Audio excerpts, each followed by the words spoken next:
Yeah, that's not. Yep, that's like a friend of Heather's.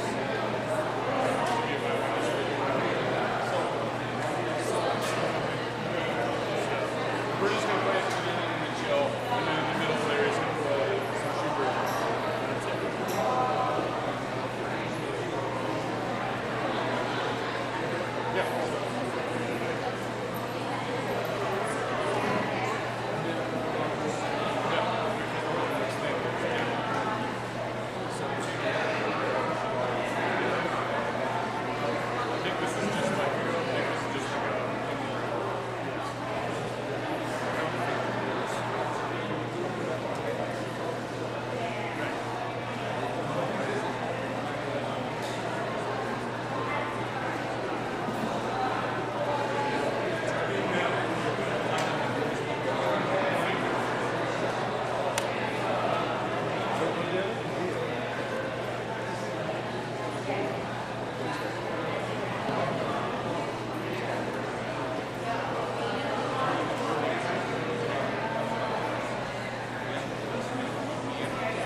That's it. Yeah.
Hello.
So we're gonna have, let me see, let me show you.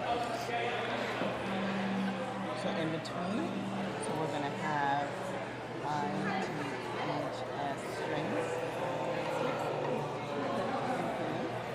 I like your little ones. You're so pretty. Like, you're just I started, so she started in 2003. I started in 2004. And we were the English department.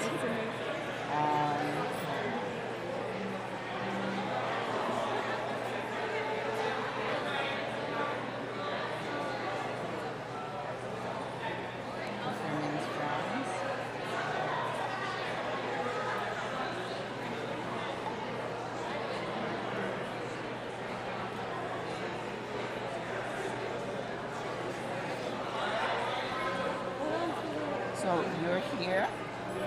Sorry, So you're here, right? So there's a welcome, This Lauren is you, speaking, and then right. the strings. Right. The strings are first, number one. Then the A. One.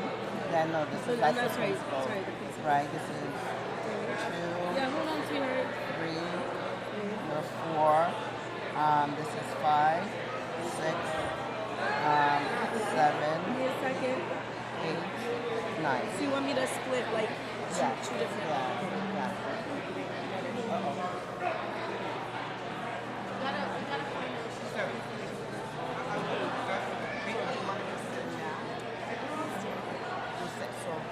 I mean, I can just stand over Yes. here on the.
that okay? So this is the order. I just Yeah. this is Is that at the beginning or is no, it? no, Oh, it's no. toward the end. So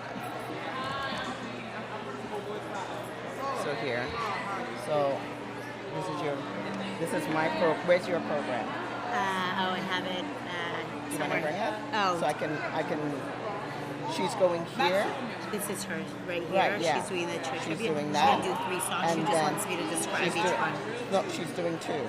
Oh, 2? Yeah. Oh, okay. She's doing here, right after Lauren goes. Okay. And then here.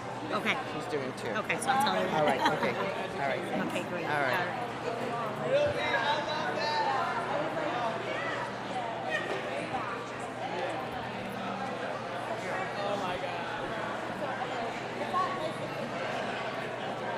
I love it. I love kids. I love education. So this is my passion. I always was like, if I'm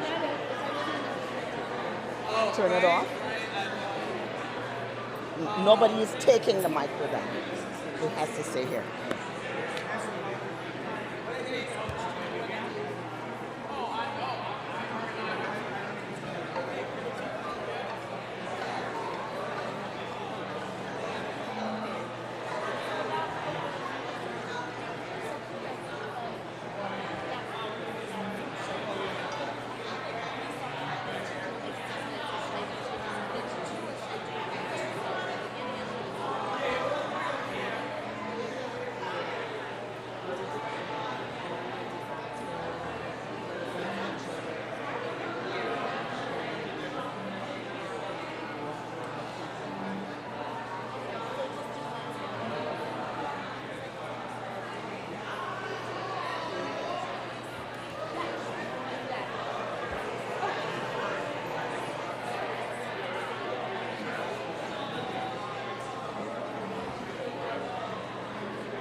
You want to get everybody together? Um, They should begin. how do I turn it on?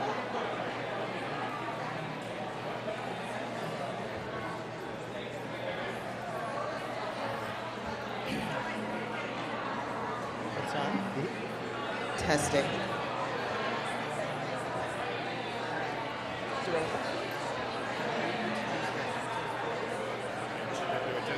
Yes. Yes, please. May I have your attention, please? May I have your attention, please? We're about to begin. I'd like everyone to take their seats, please. Thank you very much.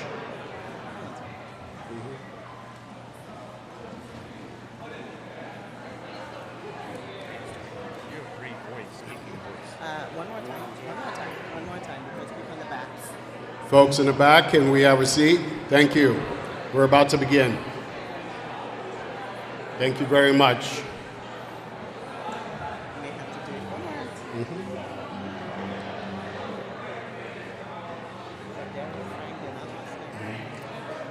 Thank you very much. We're about to begin. Thank you very much.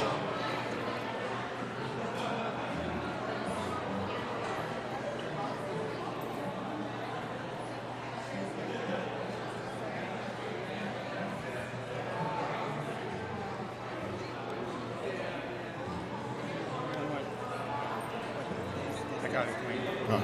Thank you very much. We're about to start. Thank you very much. So you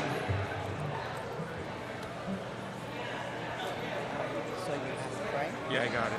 Thank you. Good morning, everyone. So, good morning, everybody.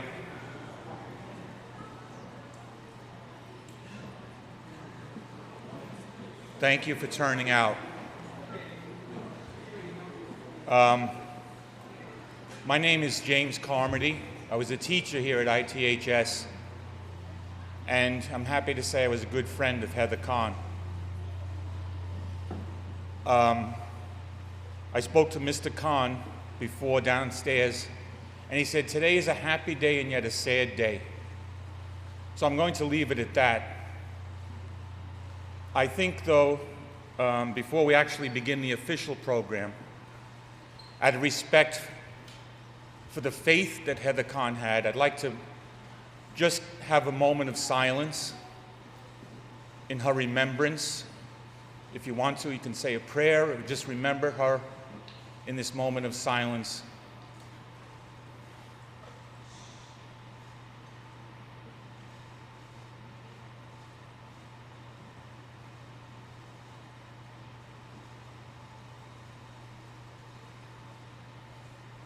As we begin our program, the ITHS strings will play a Sahara Crossing, and then we will have a welcome address by our principal, Miss Jean Woods Powell.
And now we'll hear from Ms. Jean Woods Powell, Principal of ITHS.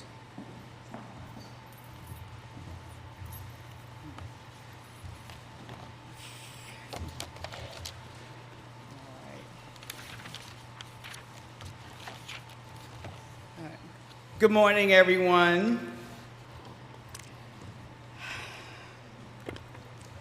I first want to welcome everyone to our school.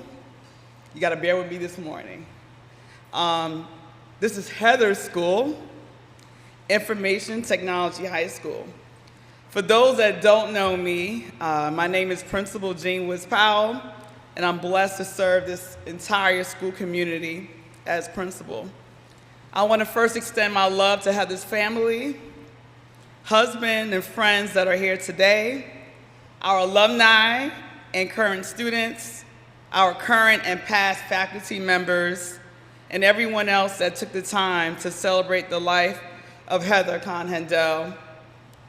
We are all here today in community and to honor the life of one of our school's founding teachers, Heather Conn. When I thought of what to say about Heather today, what kept on resonating with me in my heart is the phrase, filling in the gaps.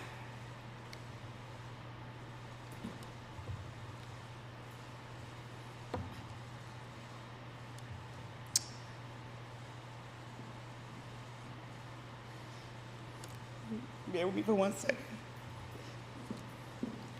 Thank you, I have it. Heather had a deep intuition and heart for others that gave her a heightened sense of other people's needs and a strong spirit of generosity. She relentlessly sought to fill in the gaps of anyone she heard needed support. What did this look like? Any school fundraising activity, she was front and center. Any student that needed clothes or any other resources, she was going to find a way to support that student. Every school initiative, blood drive, event, Heather was there and effortlessly spreading love, laughter, and much positive energy. Who can forget her loud laugh that would let you know where Heather was located? And Halloween, we couldn't wait to see who she would personify each year. I was reminded in talking about her Shakespeare showcases in her classroom, and the fact that no one could miss that. I would be in meetings, and my phone would start blowing up. Woods, where are you? We're ready in period 6. And I'm laughing because at that time I had become principal, and Heather and I, our relationship never changed, and she was my boss. Where were you? Where are you? What's going on? And we all know we were all part of the Shakespeare showcases every term because of her love for Shakespeare. And on a personal level, she never lost sight of our friendship through the years and filled in the gap for me so many times through word and deed. When I had my second son back in 2010, when I was a teacher, and the DOE made a human error with my paycheck for 6 months post-maternity that resulted in my not being paid, Heather made sure my family had food money during that time. Of course, I did not ask her for it, but Heather came marching in my classroom and insisted I was going to take it. That was Heather. And those that know, both my sons see her as an aunt. Like she has such a positive relationship with even my own biological sons. Her friendship sustained me through the years as I moved through roles, and she was always a consistent cheerleader. I still see her even today, coming to my office, sitting in the corner, and just talking to me, just me and Heather, even from a teacher to now being principal. She recognized, or even my sons have recognized her as a beautiful friend and colleague, and once again, they saw her as an honorary aunt. I know we will all miss Heather, and we understand that her dash was vibrant. We all had her for a short time, but she made such a beautiful, positive impact on all of us. Like Heather, let's all fill in the gaps and be what's right in this world. We need to have an open heart and hand, especially now in the current state of affairs in this world. Thanks, Heather, for teaching us not just your beloved Shakespeare, but what it means to be honorable, loving, selfless human being. I'll love and I will never forget my sister, Heather Conn. Thank you, everyone. Give it back to Mr. Carmody. Thank you, Ms. Jean Woods-Powell. And now we have a special message from Lauren Hendel, Heather's husband.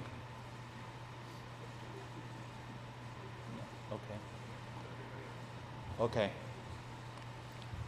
All right, so he's expressed an interest to go after everyone else, so we will do that, we'll honor that.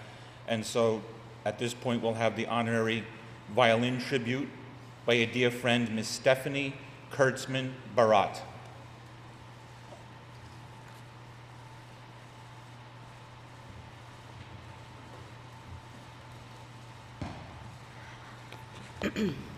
Stephanie's first song will be Hallelujah, because Hallelujah has some broken chords, and many of us are feeling very broken, but it also speaks about faith and light and beauty, all these incredible characteristics that really characterize beautiful, stunning Heather Conn. And so this, as you listen to the music, please have her very much in mind. And I'll just mention one quote here, and you put together such beautiful quotes. I've learned that people will forget what you said, will forget what you did, but people will never forget how you made them feel, by Maya Angelou. And boy, every single person in this room knows how Heather made you feel morning, day, and night. And as you listen to these beautiful words, think about her light, her beauty, her undeniable faith, and commitment to every single one of us. And Stephanie is about to start. Thank you.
And now we've come to the point where we will have the sharing of memories, and anyone can come up and share a memory. But first, I'd like to lead off would be Larry DeFerman's Franz Schubert's Memoriam.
Okay, so now we share our memories, and I guess I'll be the first one to go.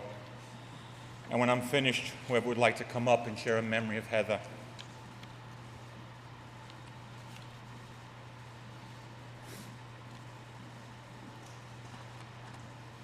In the Mishnah, which is the early written compilation of Jewish oral tradition, and which is part of the basis of the Talmud, Rabbi Jacob said, "The world is like a vestibule before Olam Haba." And Olam Haba is the afterlife. The rabbi said, "Prepare yourself in the vestibule so that you may enter the banquet hall." The Talmud states that all of Israel has a share in Olam Haba, but not all shares are equal. Heather was a righteous person. I am sure that she has a greater share in Olam Haba.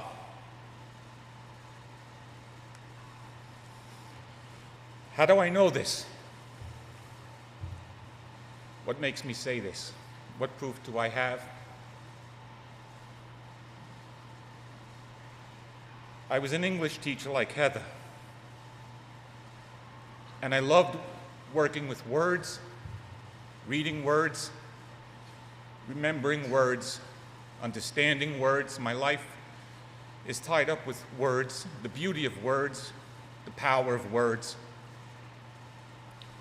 And for this occasion, it was very important for me, because Heather deserved it. It was very important for me to be respectful, to be sensitive, to be joyful, and to be true. So I thought a long time about what should I write. And believe it or not, Heather wrote it for me. She wrote for me in my retirement book. I retired a year and a half ago. And in this book, different teachers wrote about me.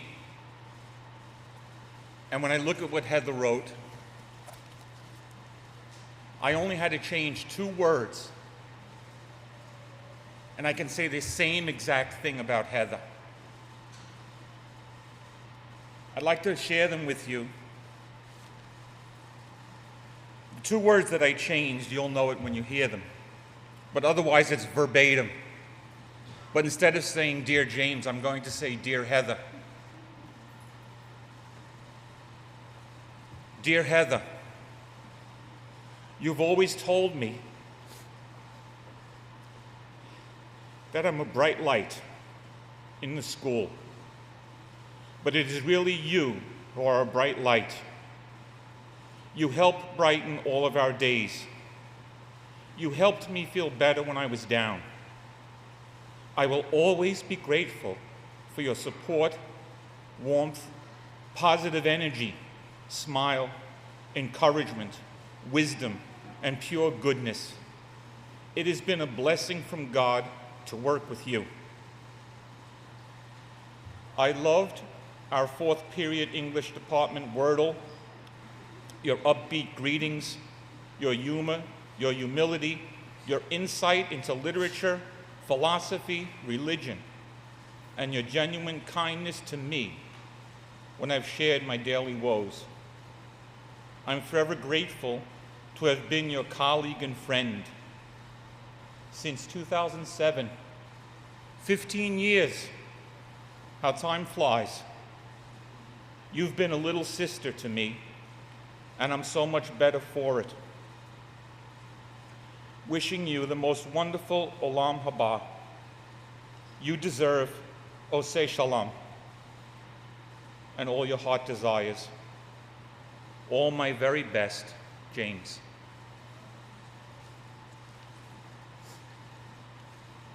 And to end there's a very beautiful Jewish song called Oseh Shalom. My English translation that I read says this: "May the one who makes peace in the heavens bring peace to us, to Israel, and to all the world. Amen."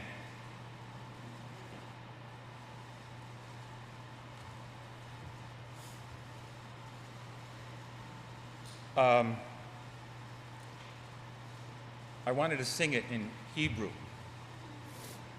and my Hebrew pronunciation is not very good. So if anybody wants to join me, Oseh Shalom Bimromav Hu Yaseh Shalom Lenu Ve'al Israel Ve'imru Amen Yaseh Shalom Yaseh Shalom Shalom Aleinu V'Yakol Yisrael Yaseh Shalom Yaseh Shalom Shalom Aleinu V'Yakol Yisrael. Thank you. Yes, you want to go next? Okay. Oh, thank you. God bless you too. Thank you. Amen.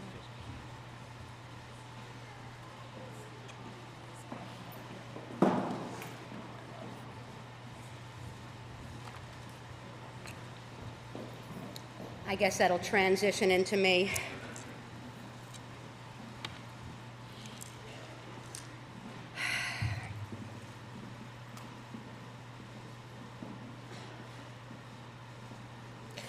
There are so many things we could say about Heather. We would be here all day. You always knew when she was in a room. Standout personality, unique as they come. You knew when Heather Conn was there. A lightning rod with her unmistakable laugh, her crazy ideas, the innate ability to be mad at you at the same time as driving you to be crazy. Nobody did that better. Something else nobody did better was the voracious way that she stood up for everything that she believed in, for everyone that she believed in. She was bright and bold with boundless, sweeping energy that I just could not comprehend, sometimes striking with blinding brilliance. And she was so pretty. She didn't like to show off, but when you got to see her in a certain light, just the right time of day, a knockout. And glowing, always. I never saw her not smiling, even when she was mad at you. We like to try to outdo each other with Shakespearean insults. Compete in Wordle. She had the whole department dress up in our Wordle outfits one year because she was a force of nature and you really did not have the option of saying no once the idea was in her head. And this exponential effect on people, it just reaches and keeps going and going in a generation or two or three because her kids, her students, which we all refer to as our kids, have kids now. Think of how many that have passed through her classroom, thousands, all profoundly impacted by Miss Conn's unabashed passion for everything. There is definitely some toddler out there who, for whom Shakespeare was bedtime reading and who is now bragging to their preschool friends about knowing the Ides of March. No doubt, most of us have looked for and maybe found something positive to take from her passing. What has stood out, profoundly so, and somewhere she is elated about this. is how so many people she has brought back together.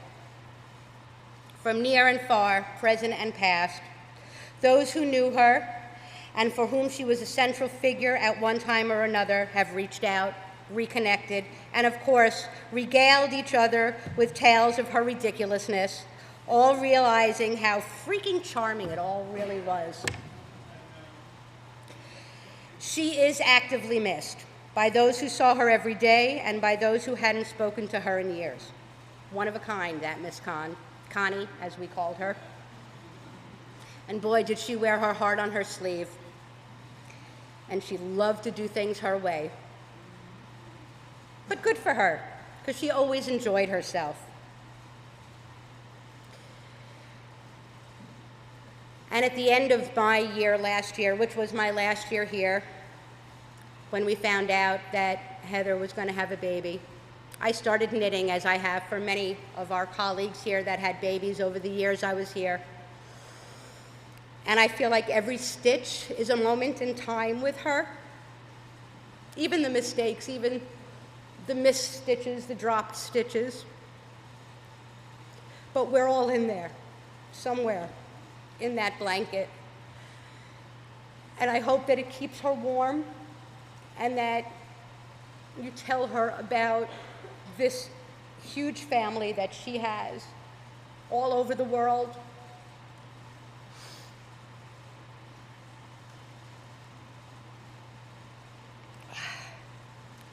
She will be missed.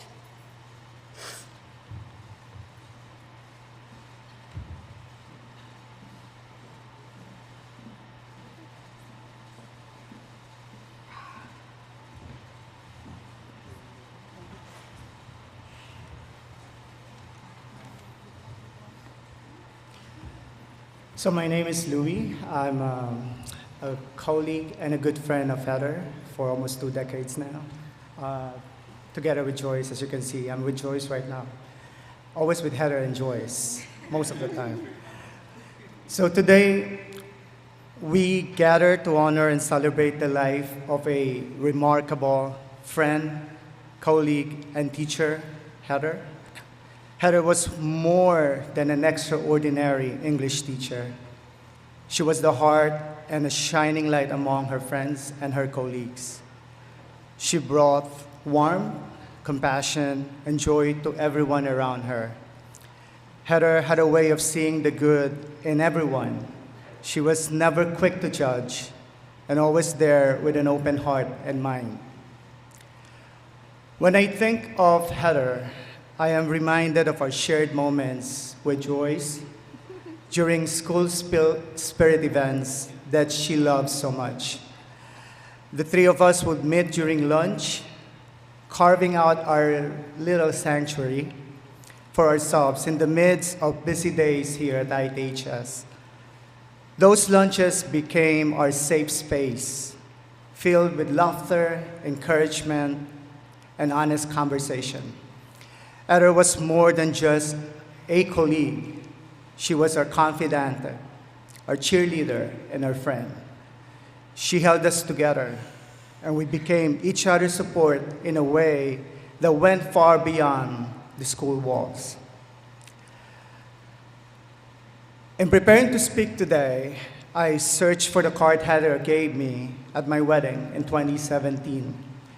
On the front of the card it says, quote, "The treasures found in loving cannot be counted but shared and shared again," unquote. That is Heather's legacy, a love that cannot be measured, only multiplied. She taught us all the love is meant to be shared endlessly, creating bonds that will forever enrich our lives. Heather, wherever you are, thank you for everything. You will live on in our hearts forever. In every laugh we share, every kindness we extend, and in the spirit of love and support that you gifted to each one of us here.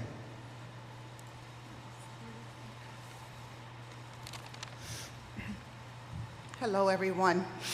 I'm Joyce, And I just wrote a letter to my dearest Heather, the one that we love so deeply, and we're honoring here today.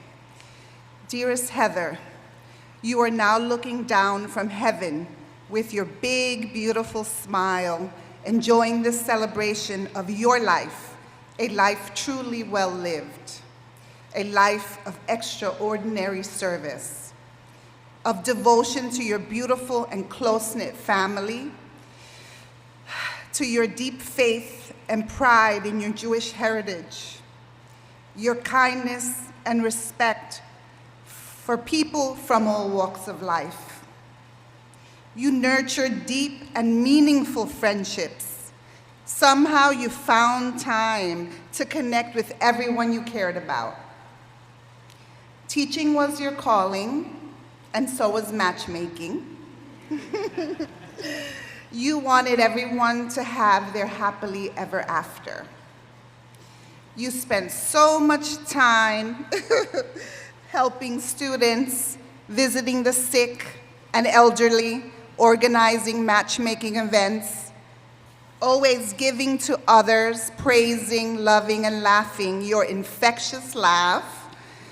I will miss the lunchtime chats, the selfies, especially the crazy ones, dressing up like triplets with Louis on spirit days, exchanging gifts on Hanukkah and Christmas, always with thoughtful, loving, handwritten notes. We all miss the funny costumes you wore on Halloween. Somehow you got the entire English department to dress up as Wordle boards, as Jody said. We celebrated our birthdays every year. Mine, May 29th, now your daughter's birthday. And yours, December 28th. Where's Jen? We always celebrated your special day, even in a snowstorm. Today we celebrate you and the beautiful life you lived. We danced and celebrated you and Lauren at your beautiful wedding. We were all overjoyed when you told us you were pregnant.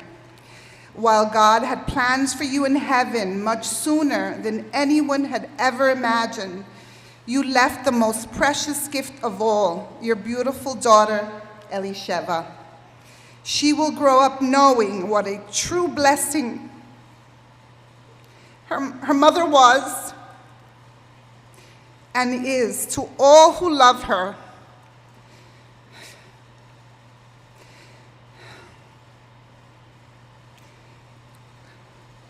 We will cherish all the wonderful memories. Thank you, dear Heather, for blessing us with all your love and light. We love you forever, your sister Joyce.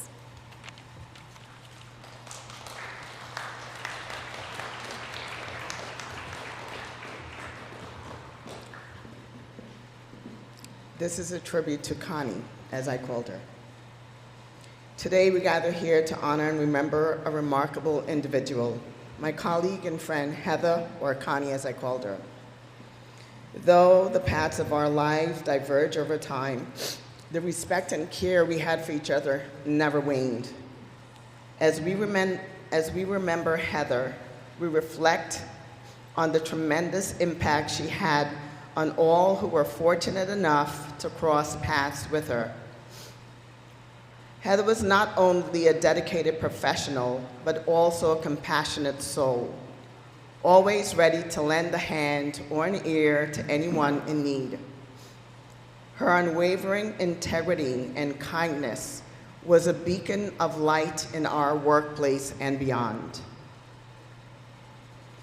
In Jewish tradition, I hope I pronounce this correctly, we often speak of tikkun olam, the idea of repairing the world. Heather embodied this spirit every single day through her actions, her words, and her unrelenting commitment to justice and fairness in her community.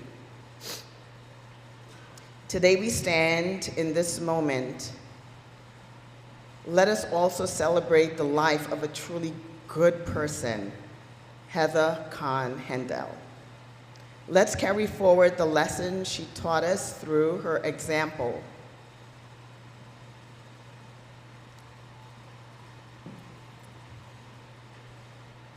To live with purpose,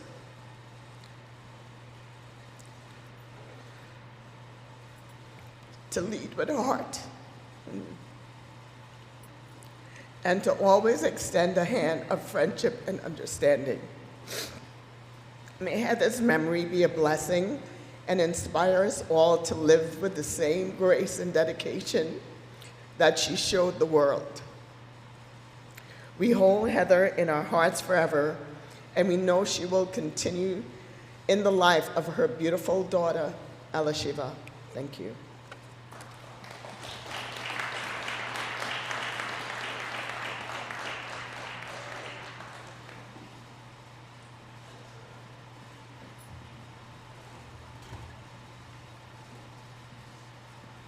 Hi, I don't know how to fix this. I'm short. Okay. Hello, everybody. I wrote a little something about Heather, and I'd like to read it. Heather, I didn't know you very well, but I feel like I did. You always had a smile and made the day go by in a very pleasant way. You had a sparkle about you and a love of life that connected people to you. Your loss has made a giant gap in this universe. I am positive that you are somewhere up there shining with beautiful stars. You had an amazing personality and a love for learning. Your classroom was full of sayings and proverbs, and you practiced what you preached. A day in your English class was an amazing treat. You absolutely loved what you did, and you exuded that love. You are sorely missed. I'm wishing your family, including your newest family member, and all the love and comforting thoughts. May your light shine on forever. Susan Berlin. I want to present, my husband did a picture of Heather.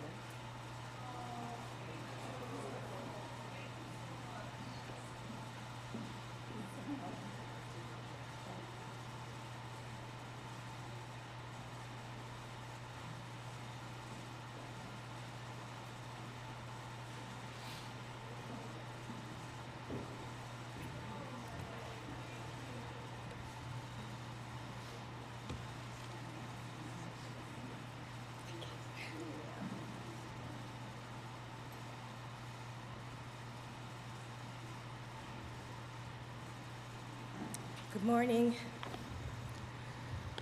My name is Cassie McLean, and I wasn't going to come up to speak, but I had to. This school is where I met Heather when I was a student teacher back in 2003. And my first year ever teaching with Ted Nedelin. And he marched me to her room and said, "You need to meet her. You need to meet her." She opened her arms to me like I was her new best friend. And through the years, our friendship really grew. She was always so kind. She was always so welcoming. We both had introduced each other to different parts of our lives. When she became more religious, she still was like, "Come, Cassie." She invited us to her bridal shower, and it was the most beautiful thing how her friends welcomed us. But she was always the welcoming spirit.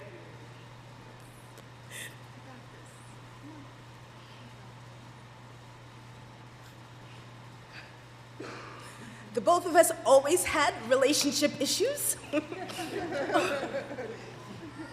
Always. And we always talked and prayed for each other that we would find our forever.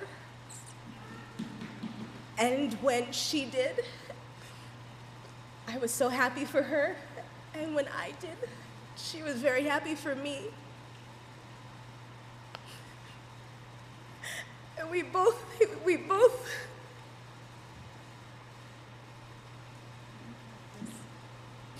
were blessed to be pregnant at the same time. When odds at our age and our time seemed like it wouldn't happen. But we were so joyous, and we really shared in that happiness together. I'm sorry.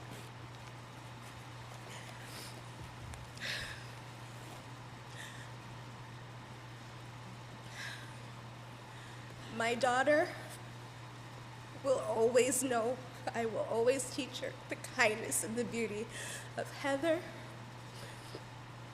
I will hopefully with Elishama, have Alessandra and them together, because Heather was a wonderful, wonderful person. And I know you can see with everybody that's here, but she was wonderful, wonderful. And I just had to come up and say some words. And the Shakespeare Festival that she did was started by me. No. All right. I introduced her. No. But just wonderful, wonderful. And thank you so much for allowing me to say some words. And Cass. yes, We love you so much.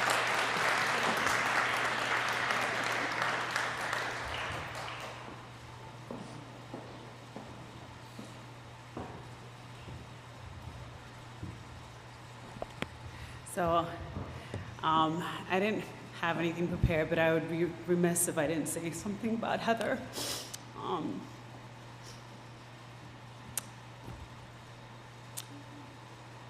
Heather and I used to have a lot of conversations.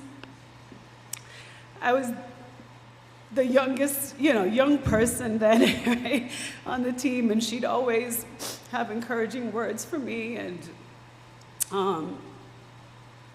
I remember going into her room sometimes and just feeling her positive energy. And I grew up in Brooklyn, in Borough Park, and I remember growing up around a lot of Orthodox Jewish members, and I remember when she became more religious, and I felt like she taught me so much, right? Even though I grew up in Borough Park, I felt like I was so disconnected with the community there, and she was so open, and she was so loving, and so thank you for sharing her with us, and for her spirit. And I know that if I'm so touched, I could only imagine how her family, how you guys are doing. And so she was a light. She passed the baton to Kelly and I when we started coaching cross country together, and we had no idea what we were doing. But she was encouraging, and running became something that helped me cope through different obstacles in my life. And I just remember knowing that had Heather not been there to support us when we started coaching, that I probably wouldn't have gotten into running in the way that I did, and it's become something bigger. So just want to say that, I love you guys. I know I don't know you, but I know that Heather was who she was because of the love that she had from her family and her community. And I just wanted to share that.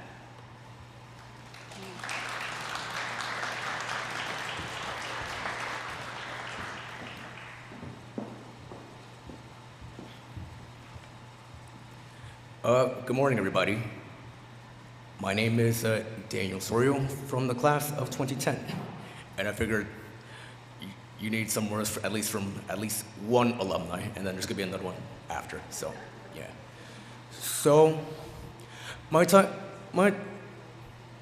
memories of being in Miss Conn's class, like I only got to have her twice, and I wanted to share one of those memories of one of those, Shakespeare act outs, yeah, where unfortunately I can't even remember like what exactly was it that I acted out, but it involved like at least suiting up, dressing up, and all that, yeah, looking like a little formal and all that, but yeah, Miss Conn, and I also want to like say this as a message to her daughter, that your mom impacted all of us in many different amazing ways. And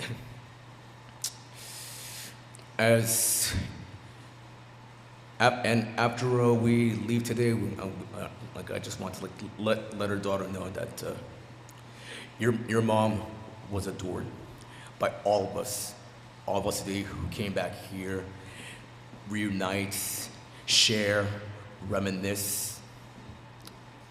And when I was looking through the pamphlets, and then I noticed in the back the Sonnet 18, and I could hear her voice, especially with that first line, "Shall I compare to thee a summer's day?" But yeah, even right now, I could just hear it right now. I could just picture it. But yeah, Miss Conn, it was a great pleasure being your students, and as well other alumni. Like I'm sure they also had the pleasure of being your student. Miss Conn, I love you, miss you, and we will be together someday. Thank you.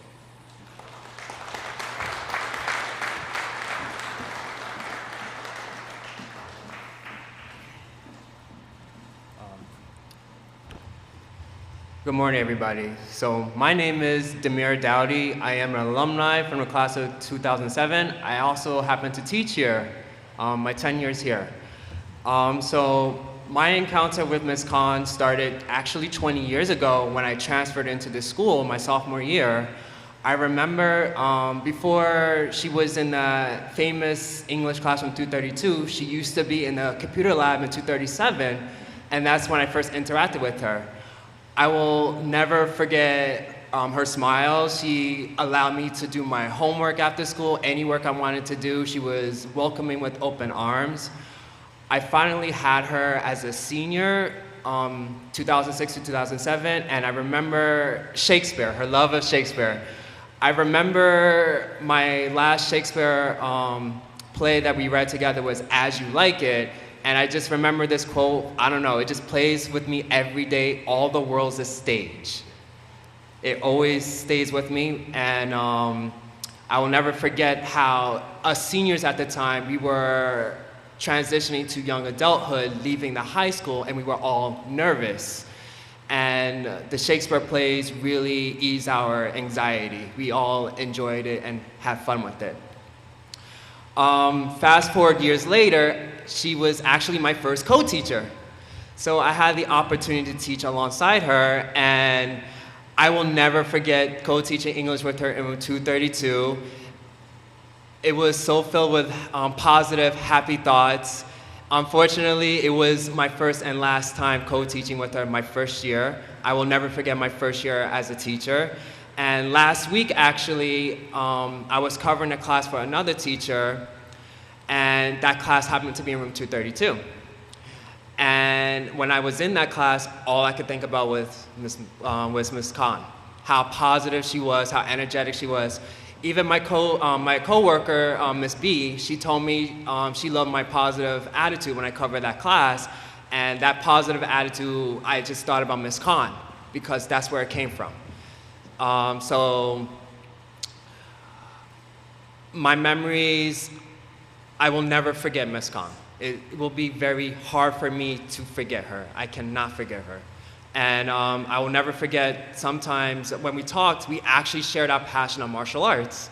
I was doing Muay Thai, and then she opened up about Krav Maga, and we were talking about martial arts. Yeah.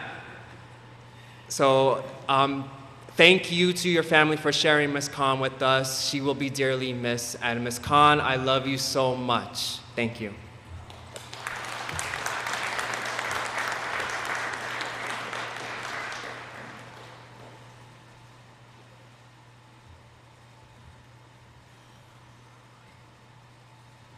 Good morning, everyone. My name is Scott Flores, a former student of Infotech and alumni of the class of 2011. There's so many things I want to say about Ms. Conn. It's hard for me to put into words, but I've had many teachers in my life, helping me to grow, to be the person that I am today. And there was something about her that stuck out to me. Her energy, her smile, her way of making you feel welcome, not only in her class, but in the school. I was fortunate to have her as my teacher. And as everybody know, her love with Shakespeare was unbelievable. The way she would teach it, the way she would express it, to help us to understand the meaning behind the words in the story, in the poem, and in the plays. I remember one time, I had to act it out, like everybody should. She made you do it, but it was fun. Well, at least to me.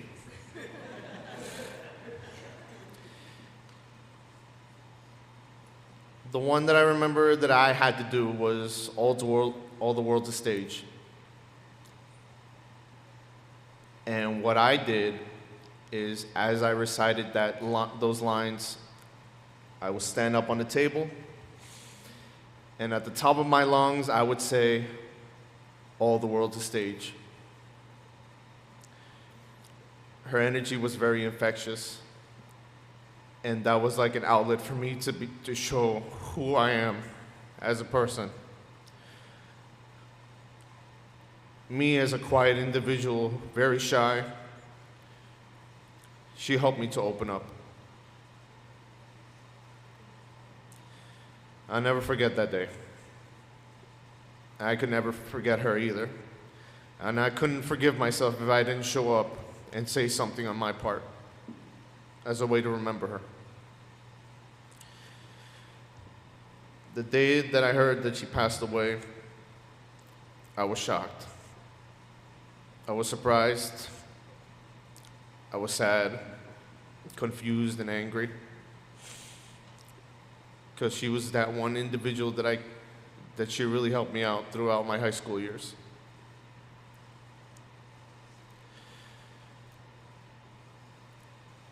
I don't want to be sad because she's gone, but I will be happy because I had the opportunity to have her and to meet her as an individual who helped me grow, who helped me come out of my shell. As many people here, my former teachers, my former counselors, former staff members who helped me through those years as well. So today, I want to say I'm grateful. I want to say thank you. And until we meet again, thank you.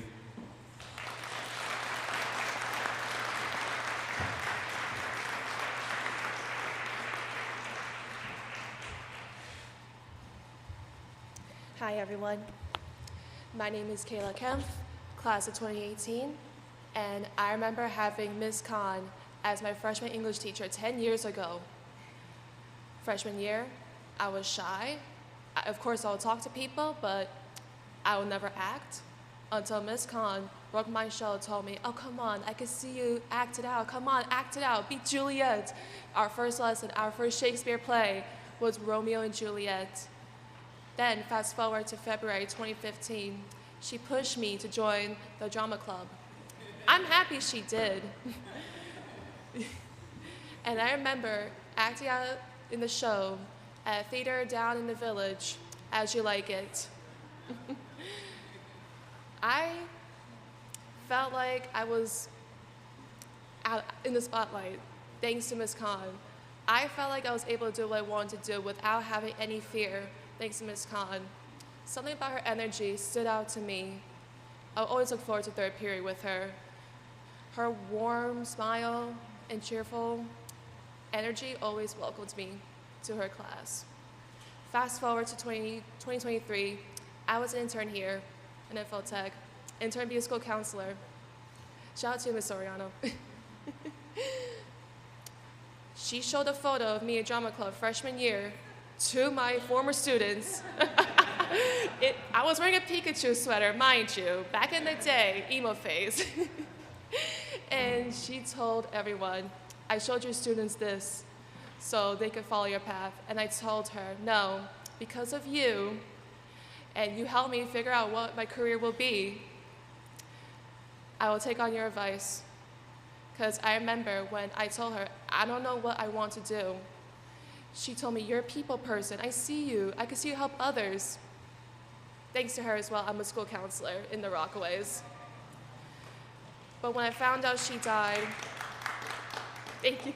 When I found out she died, after I came home from work, I stood in the chair, shook, and just started crying. My mom was confused. She was like, what happened? What happened?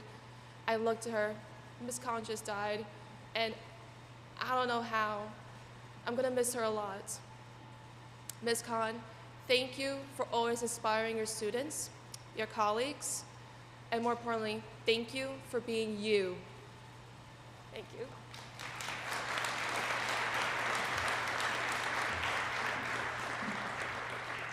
Or is there anyone else who would like to speak?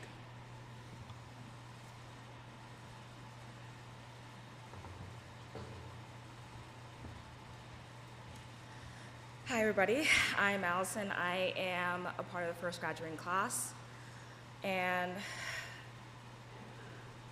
Ms. Conn has shaped my life the way it is today because of her. I wouldn't be in the marketing field. I wouldn't have pursued everything I went to college for. I was on the first track and field and cross-country team with her. And I could tell you she made us run through these halls. And there was many a days I was like, we can just leave. We don't have to be tortured. So that was like the first time she really took a grasp of who I was and took a grasp of me. Then she talked me into doing Shakespeare, which I was like, absolutely not. There wasn't a club, it was just 5 or 6 of us that she talked into. And she was like, yeah, I'll give you guys extra credit. And we're like, great. We didn't get the extra credit, but we did act. We did do Romeo and Juliet. We did do all her favorites. And I remember being in the village and just being on stage and her being so proud of us and knowing that this is something that she absolutely loved. And I kept in contact with her even after I graduated. I came back many times to see her, to tell her what's going on in my life. She even talked me into coming for career day and talking about my career. I was like, I don't really have an exciting career except for I sell ads, but okay. She was the biggest cheerleader for me. And I remember when she got married, I messaged her and I was like, I just realized you married my best friend's cousin. And she was like, really? I was like, you married into a great family though. I'm like adopted by my best friend's parents, so we will see each other. We were like, we have to have you come to Connecticut and do a family dinner. You have to meet my niece. My niece is absolutely amazing. You will love her. And I was like, we're basically cousins. And she was like, yes, we're cousins. And even after finding out that moment, she still would wish me happy birthday. She reached out to me after my mom passed, and she was a constant strength for me during that time. Somebody to talk to, another woman figure to be in my life of the absence of my mom. But she was always there to talk to me. even in the weirdest of hours, she would always get back to me and would comfort me, and now I want to comfort her family. Heather changed my life. And Heather, as you heard, she's a beacon of joy and hope and everything that I could ever ask for in a teacher. And I will dearly miss her. And I just pray that, one day you find peace and just knowing that she's at peace. So thank you.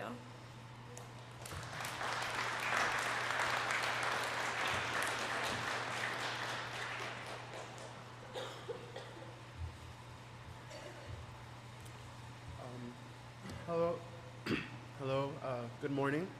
My name is Cesar Garcia. I am an alumni from the class of 2023, and this news really came as a shock. I still haven't processed it. I met her, I want to say 2-3 years ago.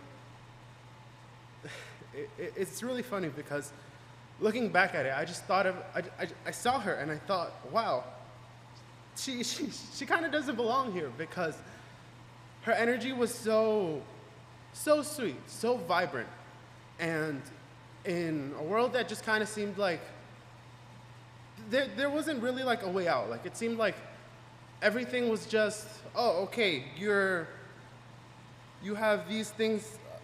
I'm sorry, I don't know how to say it, but it's like there were so many obstacles in my way that seeing somebody with such a bright and charismatic energy as her, it was like, yeah, no, there's something wrong here. But but alas, she was very welcoming. She was very kind. She did these things on Fridays called Fishbowl Fridays, where she'd make us all gather around in a circle and speak about what she taught. I'm sorry. What she taught to us. And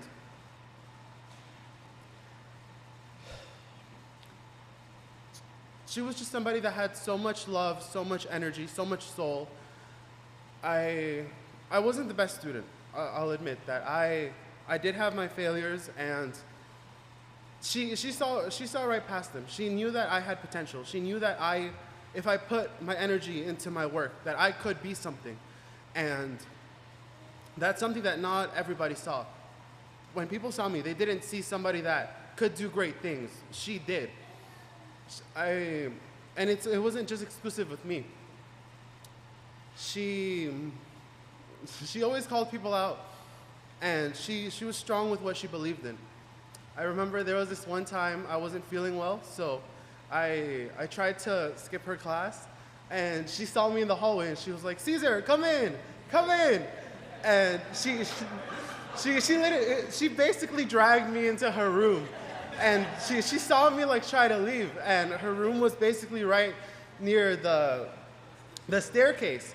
So she was always looking out. Like, I don't think there was any other teacher that would actively be looking out for students trying to like evade her room. That's how caring she was. And I just want this to like serve as a reminder that not every day is guaranteed. That today you guys should go home, hug your loved ones, remind them how much you care about them, how much your friends, your family, how much everybody means to you. Because you might not be here tomorrow. Nobody might be here tomorrow. Nothing is guaranteed. So, with that being said, I just hope everyone remembers how nice and kind and loving Heather Conn was.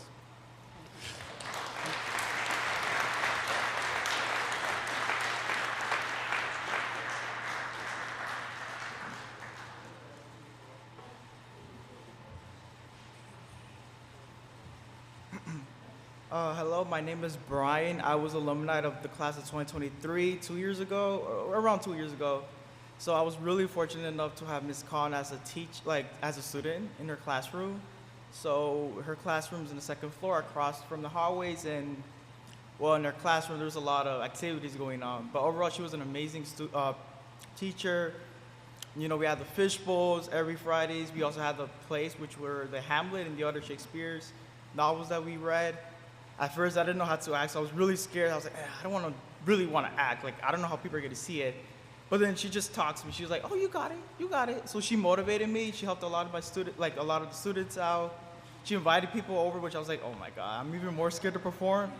But you know, she took her own time during the class to help students to read the lines, to practice it, to also like perform it as well. So I was really confident, and well, I'm really thankful she was a teacher and a friend for all of us. And she will always help us with our college. Like, she even offered to help us with our college application and helped us with writing our essays. And that really helped not only me, but a lot of the students in the classroom. She asked us how was our day every single day, and we were really like sad. She would like talk to us or send us to the counselor. And overall, she had the high energy, and she kept the classroom from, you know, working, providing assistance, and having good grades in her class. And she motivated a lot of the students to like do something after school, like maybe join a club, thinking about their future, all that stuff. And about, you know, a few months ago when I found out about the news, I was really, I don't know how to say, like, I was really upset. I was really sad. And overall, it was like I wasn't going to see her anymore, because I will always plan to come to the school and see all the teachers and staff. But now I know I won't see her anymore. Well, I'm very thankful for what she's done for the community and for the legacy at ITHS. And hopefully, I just want to say thank you very much for sharing this message. And, you know, I really miss Miss Conn, and we all miss Miss Conn. So thank you very much. Thank you.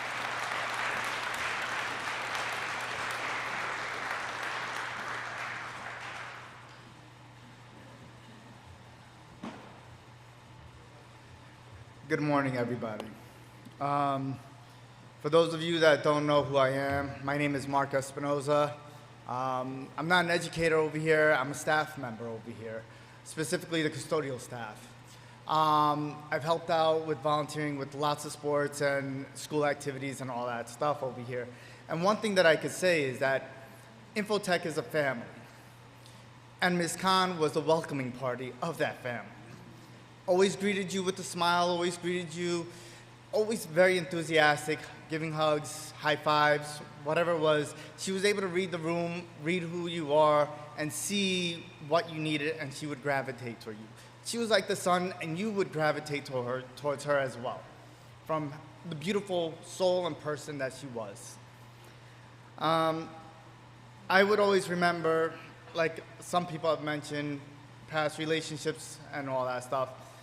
Her and I, we would always try to get into each other's relationships, like talking about each other's, like, hey, I think this person is trying to say this because I can't read a woman's mind and she couldn't read a man's mind. And we would try to help each other out and stuff like that and get a better understanding. And we were always helpful to each other. And I remember getting a tattoo one time, and somebody was telling me, hey, I think you spelled that wrong. And I said, I know who I'm going to go to, because she's the expert when it comes to anything and everything of Shakespeare. And the tattoo says, to thine own self be true. And I just wanted to say one quick thing about that. The full expression comes from Hamlet, where Polonius is talking to his son Laertes, and essentially an educator speaking to a student, saying,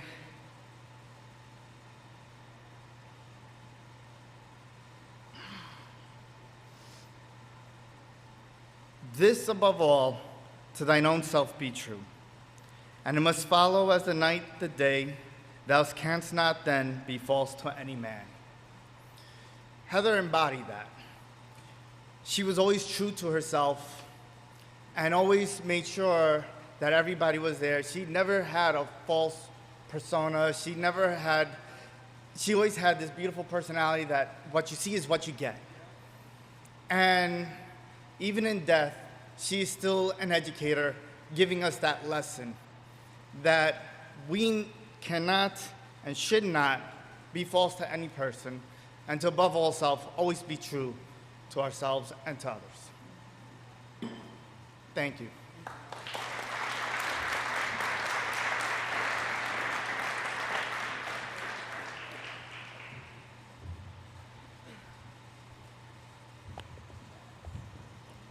Good morning, everyone. My name is Jax, and I graduated in 2023.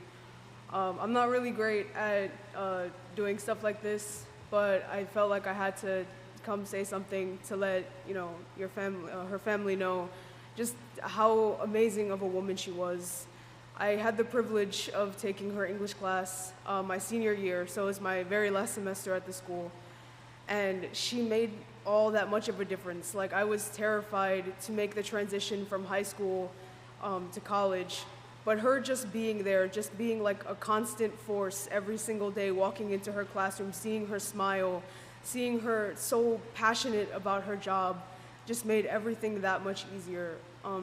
Towards the end of the semester, she had us write like graduation speeches to give to the class. And I was terrified to give mine because, like I said, I don't love doing stuff like this. But seeing how passionate she was about like listening to our speeches, making sure that we gave eye contact, just kind of being there. The fact that she even gave us the assignment to begin with was such a helpful thing. When I have some stuff going on. But like when I first came out to myself and I started coming out to the teachers at the school, she was one of the very first to use my name, use my pronouns.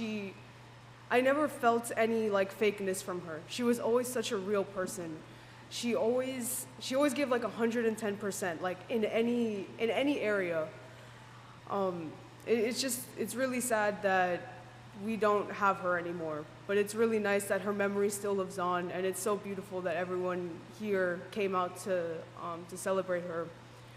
A couple days after I had found out the news, I had a dream with her in it, and it wasn't anything too crazy, but she was there. And when I woke up, it felt like she had visited me and she had come to say goodbye. And it was just really nice to kind of have that closure, to know that she's in a better place now. She's okay where she is. And yeah, I'm glad that everyone came out to show their love for her. I'm always gonna remember her and everything that she did for me in the class of 2023. Yeah, thank you, Ms. Conn.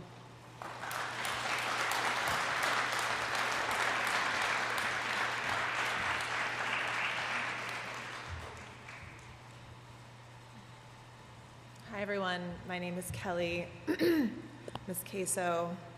I've worked with Heather for a long time, like 15 or so years, right next door in 234, and I'm really touched and moved by hearing everyone's stories that have shared, and I was lucky enough to have been on the Zoom call that was Heather's funeral back in June. I know it's 5 months to the day today that Heather passed. And I've been thinking about her all these months. So I just want to share, amongst so many different things, I could echo what everyone has already shared, but something unique that I can offer is the picture that we all have of her here on the sticker, to be or not to be, right, forever in our hearts. Whew. I have a really strong connection to bees. Heather was there when I also was diagnosed with cancer 5 years ago.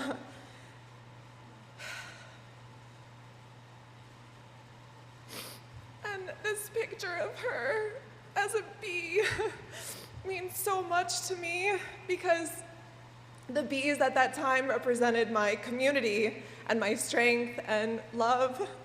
And I got to see the power of that when I went through that experience in person, in real time. And I know that Heather is here with us today. Her energy is gonna live on. And I just, I will always remember her as one of my bees. And so this picture is really meaningful, and I just wanted to share that with everyone, because, maybe in my family, when we've lost our loved ones, we've often personified butterflies as whenever we see yellow butterflies, it's my grandmother, my opa, my cousin. So perhaps that's an image or something that when you see a bee, maybe you'll think of Heather, to be or not to be. And of course, you know, Shakespeare's words echo so profoundly, to be or not to be. Like, hello, look around, Heather is be, you know, she's being, she's with us all. She chose life, she chose love in all of her actions, in all of her words, and in all of the memories that live on in all of us. Yeah, so the bees, yeah, Heather. Yeah.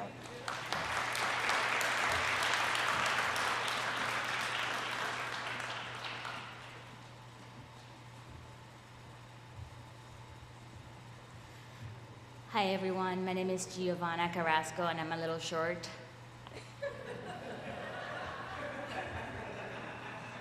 That's much better. I had the pleasure of meeting Ms. Conn in almost 15 years ago, class of 2008. Ms. Conn was my first mentor ever. She's the reason why I'm here today.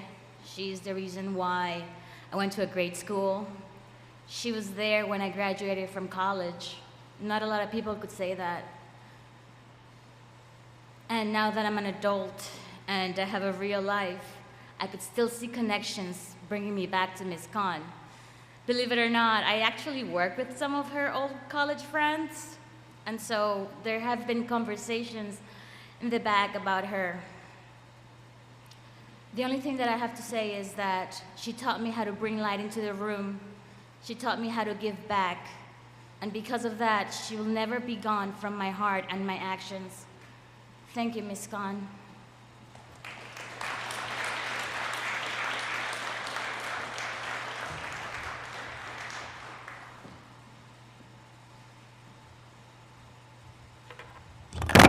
Oops, sorry.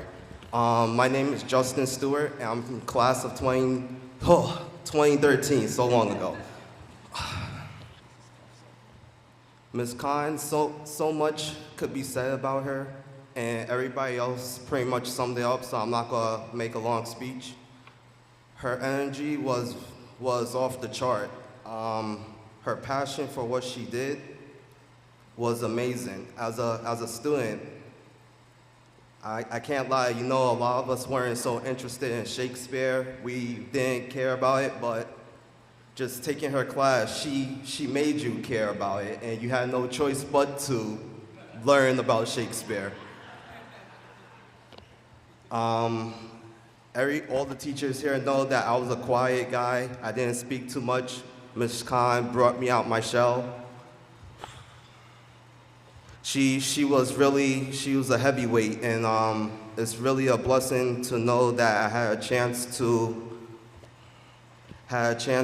just sit in her class and just learn everything she had to teach. I'm thankful for all the teachers here. You guys all play an important role in my life. Ms. Conn was amazing. She was great, and like I said, I'm not going to speak too long. She was definitely unforgettable, and I think we're all going to miss her. And yeah, that's it. Thank you very much.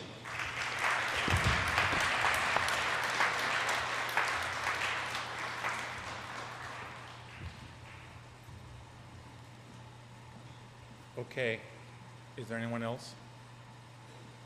Okay, now we'll hear from Lauren Hendel, her husband.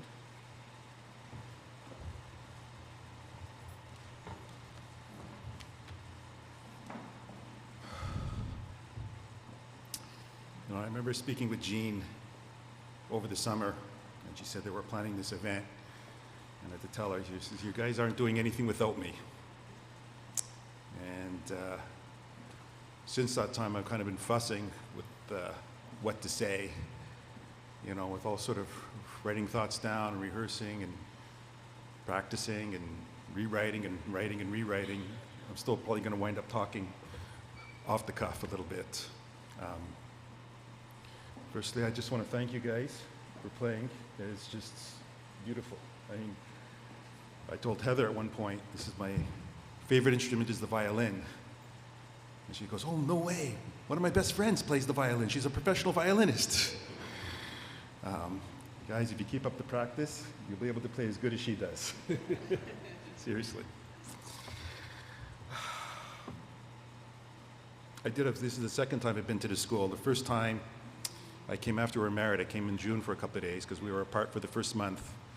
And I was wandering around New York, as I usually do, with my camera, taking pictures, and I decided to go by the Queensboro Bridge. And I texted her, and she's like, oh, no way. You're right across the bridge. You have to come. So she was so happy that I came and see the classroom that she taught in for 20 years or so, 19, 20 years.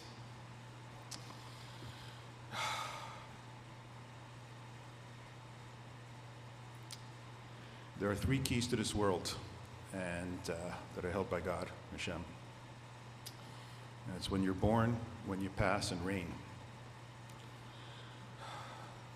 We all come down here with a fixed time and with a purpose. And we start out this world, and we don't know how long we're going to have, and we really don't know what our purpose is. That's something we kind of have to figure out. We kind of forget that. And Heather fulfilled her purpose. I am, people ask me how I am. I say, intellectually, my mind, well, I'm at peace with things. Emotionally, it's a different story. It's a little bit of a train wreck trying to get back onto the rails. So. There is so much that goes into the equation, I truly believe God runs the world, and the decisions are always the best decisions. And sometimes it's very, very hard to understand that. It's one of the books which I'm going through now in the Bible, the book of Job, which is kind of the paradigm of human suffering. And it's very hard to if you try to read it, it's very hard to understand. Reading it through with commentary. And one of the first things that really strikes me is that nothing is as it seems. We see things from our limited perspective. We live in a physical world, and she sees it all. Her questions have been answered. I know one of these days my questions will be answered as well. I still have a lot of them. I still seek some answers. One of the things that Heather first passed that first day, one of my friends was talking with different rabbis. It's just like, what is going on here? Like, this does not happen. One day, you're planning what you're going to do for your anniversary. Next thing you know, you're running to the hospital just to be told, no, we need to do an emergency C-section now. And it was a strange morning, and I just remember, as she's being wheeled in. And I know a lot of people just had a lot of questions for me, saying, did she know she had a baby? I said, yeah, she was aware, she was awake. She was in a lot of pain, but she was awake that morning, so she knows she was going in for the C-section. And, you hear the announcement on the, over the loudspeakers, Dr. So-and-so, Dr. So-and-so, quick, emergency C-section, stat. I'm on the phone, Rabbi Steiner, Heather's going in for emergency C-section, emergency prayers, stat. Later that afternoon, the women in my community set up a prayer group for her, and we started passing that around, and still going on today. And it's, where we post pictures of Elisheva. And in fact, as I'm here, I'm getting comments of people who are watching this live stream going through. So she did know she had the baby. Most of the week, she was intubated. But they tried to waking her up. And that's just before that. I remember they sort of came out. She was in one hospital. She had to be transferred to another hospital that was more equipped. But the morning of, I was more worried about the baby than I was with Heather at that moment. We weren't worried about that. And doctor said this kid came out, Elisheva came out she was a fighter. And I remember seeing her. She's a little tiny baby, and she's sitting on the table, and her whole chest going up and down, trying to breathe. And social worker was like, doctors are calm, it's all good. Says, it when there's a problem. But she was like, I want my oxygen, I want it now. Where's my tube? They got her settled, and they sort of came to me and started getting some of the news of what was going on with Heather. I was told, she was internally bleeding. We have to find out where. And then they came to me, found it in the liver. We know what we have to do. We need you to sign off on surgery. And as soon as I signed off on it, a doctor walked by me and said, you know, you're lucky. Everybody we need for this surgery is here now. You weren't supposed to be there. They're just sitting around having coffee, and there's an open OR. And all I can think was, you know, thank God, Baruch Hashem, you know, God is with us and taking care of things. At that point, I still wasn't worried about things. You know, afterwards, when she came out of surgery and she was in the ICU and came down, and like, be prepared, you know, there's going to be a lot of tubes in her. And I go, I only count 29 tubes. Where's the 30th? Let's go. When they transferred her out, the ICU doctor said, have a seat, we're going to have to talk. And that's when I started to get more news of what was going on with her. And he just said, look, there's a lot of lesions on her liver, a lot on her lungs. We don't know what this is yet. Just be prepared. And from then on, it was really, you know, hopefully, you know, get her stable, or, you know, sewn up as it were, healed, and we can sort of begin the next phase. I was 110% convinced she was going to pull through. And we didn't know really what was going on until after the fact. I remember before going into Sabbath, or Shabbos as it were, and I got a call from a rabbi, a very high rabbi in Toronto, who told me, he says, when you go in, I know this sounds counterintuitive, but when you go in with a lot of joy and a lot of singing. And Heather loves singing. You know, I know she took singing lessons when she was a child, but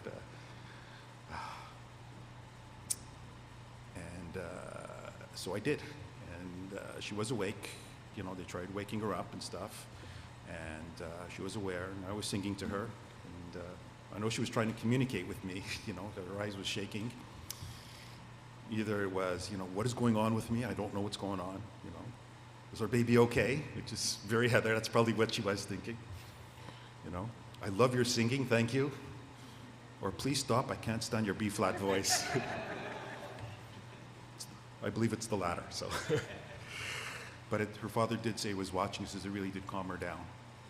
And that night, we had to send her in. The doctors wanted to do a body scan to see what's really going on. And her eyes were closed. She was kind of under when she went in. She came out, her eyes were open, and there was a lot of fear in her eyes, like what is going on?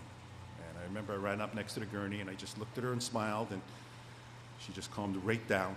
You know, she put her head back, and she kind of closed her eyes. And she was interned. What I didn't know at the time, there was somebody in my little kahila, our little community, as it were, was one of the NICU doctors at the hospital she was transferred to. And he just took the initiative and had our baby transferred over to the hospital she was at. And that in and of itself, just being in the same building is just huge. You know, energetically, like, so I know I'm not a mother, but anybody who is knows you're gonna feel it. 2 days later, the nurse comes to me and goes, you know, we can put the baby on her, you know, it's going to help. I'm like, what are you waiting for? Like, you know? And so we had, within half an hour, we had her wheeled over, and we put her on her, and I know that even though you're intubated, you still hear and you still feel. So Heather did get the opportunity to do feel her baby on her. And even the nurse was monitoring the oxygenation. She says, that's the first time they saw in a couple of days, it went up to 100% in the baby and stuff. Ironically, that day was the new month, as it were, month of Sivan.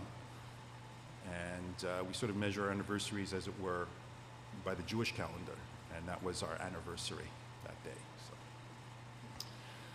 2 days later, we sort of got more news as to what was really happening in her body. And she was supposed to go back into surgery. They had a plan to kind of, you know, sew her up, stage by stage process. And I remember sitting there, it was about 1 a.m, and it's very strange to be in a hospital at night. It's very quiescent, lights are down, you just hear the, you know, machines clicking. The hospital's sort of located in this valley, so it's just black outside. And I'm sitting there and thinking, I know I didn't give much news to people what was going on. It was very difficult because we didn't know. You know, the best news was she'd be stable. And doctor comes in, and there was problems with her lungs. He goes, let me show you the lung x-ray. And there wasn't much lung left. This thing, he says, this thing, whatever it is very aggressive. Then they checked her eyes, and her pupils were dilated, and they sent her in for a CAT scan. He showed me the CAT scan afterwards, and at that point, the doctors, they gave up at that point. I don't give up so easily, you know. I was told right at the beginning, there's a saying, Jewish saying, that even if there's a knife to your neck, you're not to give up hope. And I did not give up hope for a second. You know, I've heard enough stories of miracles, of miracle healings of people, and so I don't know what God's planning. Maybe this will be one of those times. And it was about 3 in the morning, I called my rabbi, Rabbi Steiner. He was the rabbi that officiated our wedding. If you remember him, he says, Rabbi, he says, yeah, I need you to come, on my way. And I called the family, we were at the hotel, I said, you guys need to come now. And they're like, what's going on? I said, no. He says, I'm not telling you over the phone what's happening, come. And they came, and I wanted them to hear from me what was going on, not from the doctors. So they could ask the questions to the doctors, and I told them what's what. And we're sitting there, and about 2 hours later, about 5 a.m., Heather's mother starts going, the baby, we have to name the baby. You know, we need to name her. And it's funny, because people kept asking me during the week, you know, should we name are you going to name the baby? I said, listen, I'm not doing this without Heather. She'll get well just to kill me if I do this without her. You know. And thankfully, we picked a name months ago. Right? So there was absolutely no guesswork on my part. This was the name that we agreed upon that she wanted. And I go, name the baby. You know, we got to do it. I look at Rabbi Steiner. I said, can we do this now? And he goes, yeah. And so we did. So 5 in the morning, we brought in Elisheva. We put her on her, you know, while Heather was still with us, and we gave her a name, Elisheva Chana.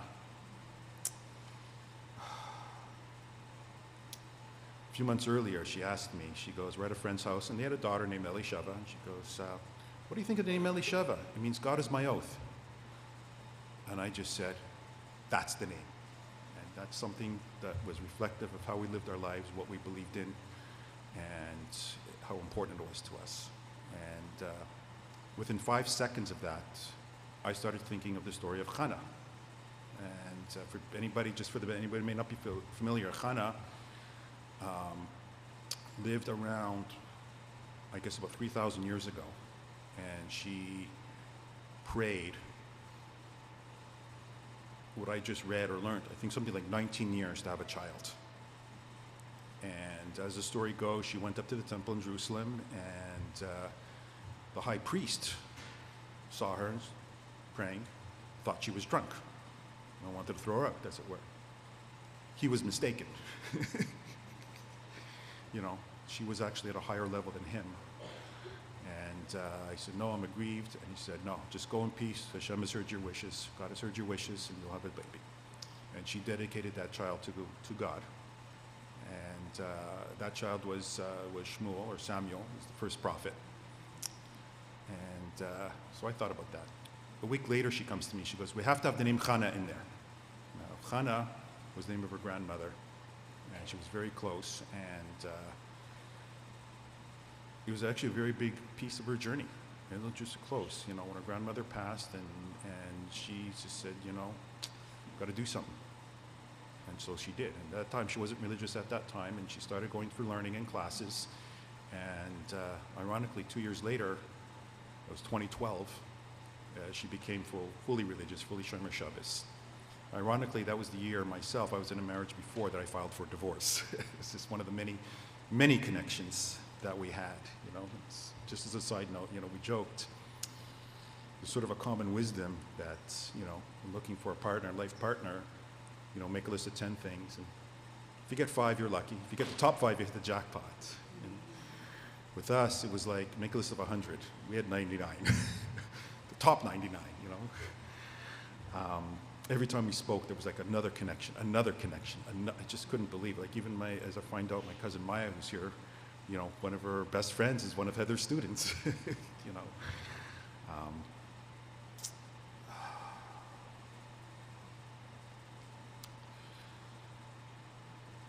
So I said, okay, you know, realistically, I thought to myself, well, you know, I did think of the story of Chana, so, you know, okay, I guess I could agree to that. But the truth is, and Heather wanted it. End of story. It's just a question to Chana Elishava or Elishava Chana. Ironically, the girl we took the name from is also named Elishava Chana, also named after our grandparent as well. So, when she passed, there was a very shortened mourning period that we had. You mourn for typically it's 7 days immediately from the time of burial. There's a period of 30 days and there's a period of a year. And Heather was buried on eve of a holiday.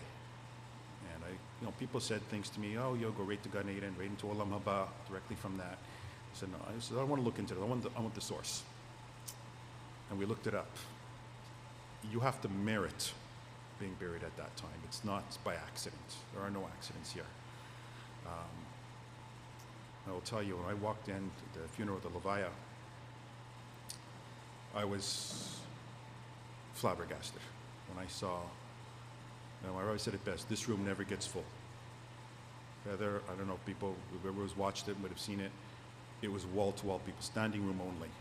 I don't know how many people, maybe 500, maybe 800. And then my friend showed me afterwards, he said, the live stream, he said like 1,600 people tuned in.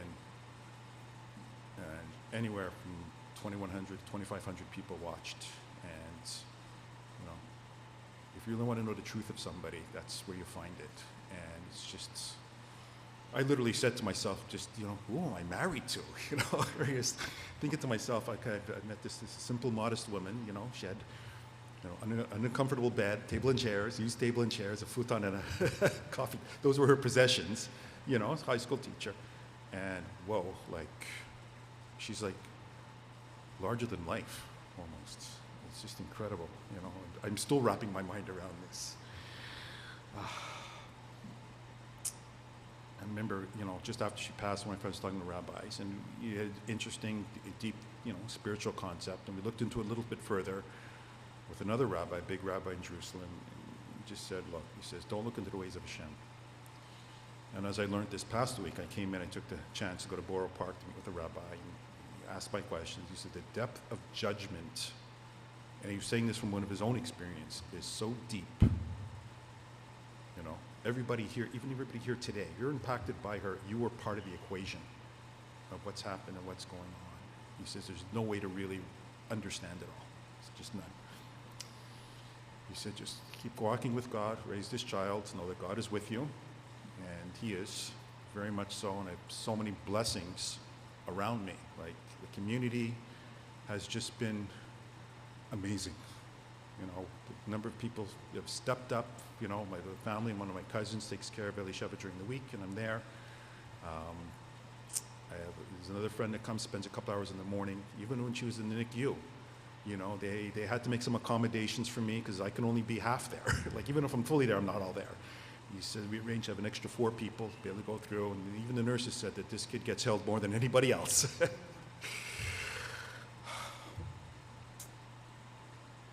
It's a funny story with this. 2 days after the funeral, this woman shows up at my friend's house, where I pray. It's a mansion, and this rabbi who built it built a shul at the bottom, a synagogue at the bottom, and house on top. My friend lives upstairs, and this woman shows up out of nowhere. She says, "Hi, my name is so-and-so, and I'm a nurse, and I heard about what happened, and I'm here to help. I want to be an overnight nurse for this child." Friend says, "Oh, okay, and let's come in, let's talk about it, they tell me the story." And he's like, "Do you have any references?" And at that time, his oldest son is about 20, and one of his friends he didn't even know was in the house, comes downstairs. "Oh, hi, Esther, how are you?" And she goes, "Reference number 1. He called me up afterwards because you don't believe what just happened. This is an absolute godsend. The other thing is I never have to worry about a babysitter. I literally have a list of about 200 babysitters, all wanting to do it first for free. And anyways, a parent knows the value of that. But it was something else he said which really caught my attention, and I can't say this is or isn't the case, but he says Heather's life was extended so that she could be married and have the baby. And even though I can't say 100% for sure that this is or isn't the case, I think everybody can agree, everybody, if there was anybody that would merit having an extended life, it would be Heather. Absolutely. There is a tradition amongst, Chabad, it's one of the kind of Hasidus Judaism, which we're both affiliated with, to have the stone up before the end of the 30 days. And in the case of Heather, it's a shortened time. And just briefly why it's a shortened time is that if we truly understood what a person's soul or neshama, what it's experiencing, we wouldn't have to mourn. But God says we have a human need to mourn. We have a human need to cry and to grieve. And it is important, and one of the things I've learned, and I learned this long ago, is when the waves hit you, experience it. Don't repress it.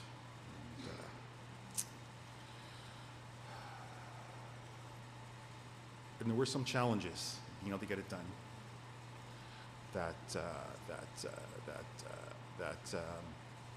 Because we had a very, very short time period to do it. How do you find the words to immortalize somebody? Just a few words that sum up their life. And it's a challenge. It really is, And we sat, and I remember people showing me, some ideas, and no, this has to be perfect. This has to be right. And I went back to when we got married. As a gift, I had the opportunity to sponsor a book on Judaism. Wow. She's here. It's funny because there's times I just, in my head, she's here. I can feel her.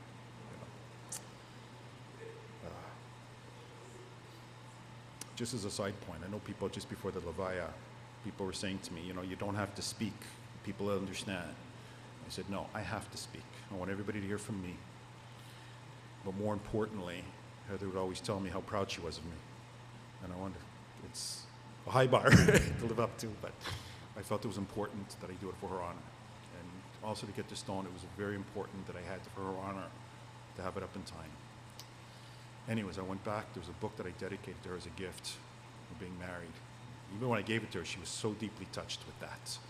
The words that I said. And honestly, it's like, I said it best, you are the rarest of rare gems, and she really, really was. Anyways, we went back and I showed it, dedication to the guys working on the stone, and he took from that, and I tried to think if I could find one word that would really describe her. That word is leader, right? And as I mentioned before, the book of Job, one of the things that I read, he says, we tend to think, death as being the great equalizer. Everybody, doesn't matter how rich you are, you can be as rich as Donald Trump, and you're still going to be 6 feet by 3 feet by 3 feet. That's your real estate, and you're lucky if somebody comes by, puts a stone up there for you.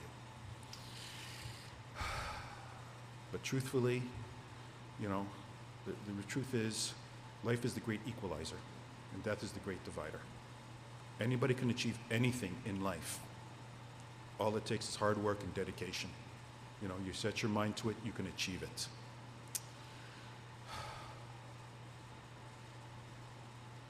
One of the alumni came up here before, Scott, and he mentioned, who you are as a person.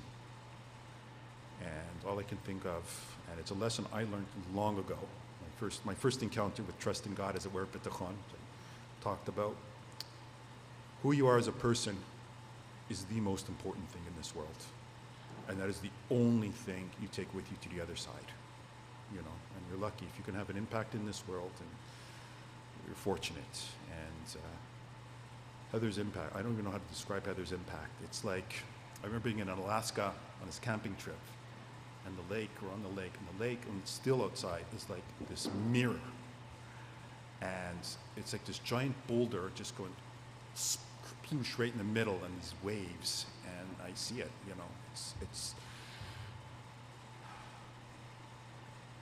it's like I'm in awe, seriously, but the whole thing. Anyways, back to the stone. We came up with the right words, and actually the words we have in English are actually on the program. That's how we chosen to immortalize her, you know, that really captures her smile, her enthusiasm, her dedication to Torah, dedication to people. But we have in Hebrew as well, inscribed. I can't read in Hebrew, but it says, you know, all her life, she was dedicated to helping another and bonding with her Creator. And that really does sum her up. There was another detail which I felt was very important that I wanted to have up there.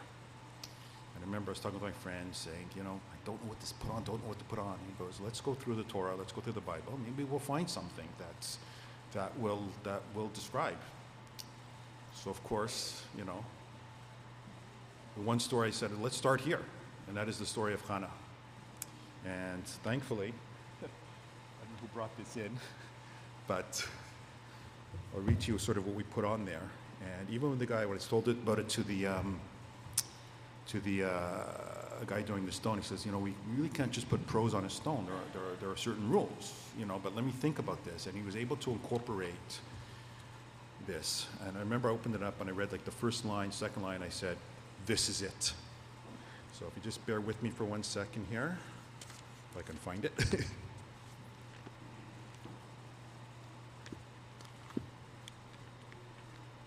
Here it is. It's the book of Samuel, chapter 2. That's what it opens with.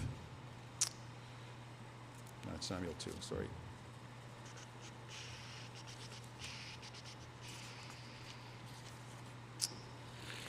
So it goes, the first pasuk, the first line goes, and Hannah prayed. And this is after she had the baby, and she brings the baby to the temple and given over to the high priest to raise her. He goes, my heart exults in the Lord. I have triumphed through the Lord, and I rejoice in his deliverance. And I thought that was just so Heather. And we have it on the stone. It's incorporated in there. I'll send out a picture. I haven't talked about it much, but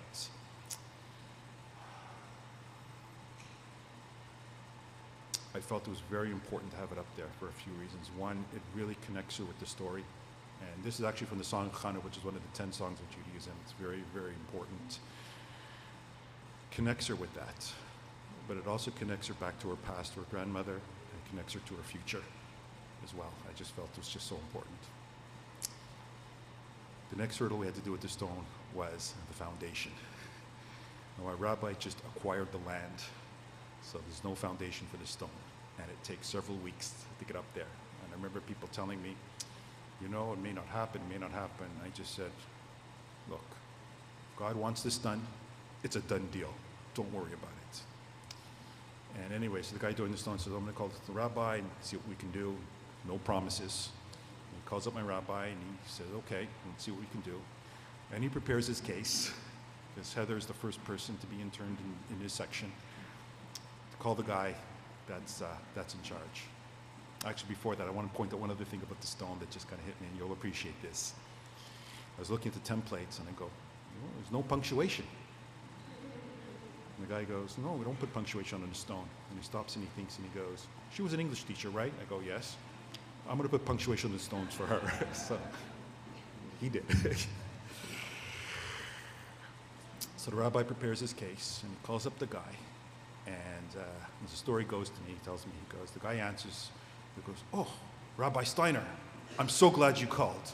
Let me tell you about this person that's been buried here. I've heard so much about her, how special she was, her impact, and this or that. He goes, my granddaughter was one of her students, and she is just heartbroken. He says, Rabbi, what you need done is going to get done. And it got done. He got it, moved it up, like literally to the next day. It takes 3 days to cure. And we got it up just in time, like the last day of the Shloshim. In the morning we had it up, and we were able to gather. We needed 10 men to come and say special prayers. We did that Friday afternoon. And I'm so glad we got that done.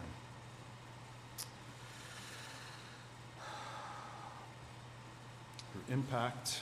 Did everybody see the picture up with the bird? Okay. So that picture, you know, it's funny, her impact. You know, we'd go out sometimes, you know, Saturday night, whatever, get a slice of pizza. Invariably, we ran into one of her students. Oh, Miss Enda, Miss Enda. So, that was from one of her students who was a very shy student. And Heather just had her way of bringing it out. And the student was so deeply moved by her. She started, that painting was started in April. It was going to be a gift to her. And she changed the theme, and the words go, L'Zachar Neshama, which means to remember the soul, of Herzliya Tova. And that's her Hebrew name, which means good heart, as I later learned. And there's another thing I got to bring up. I met a guy who's very good at gematria. In gematria, in the Hebrew language, every letter is a number. And if you take the various letters in Hebrew and you add it up, like from a particular name or phrase, and you have a number, and you could take another name or phrase, and it has the same number, there's a relationship. And I met a guy who was like a whiz at this thing, right? And I gave her a name, Herzliya Tova, and I stopped things first. It goes panim bepanim, which means face to face. And she says, she must be really good with people. I said, oh, that's Heather. So.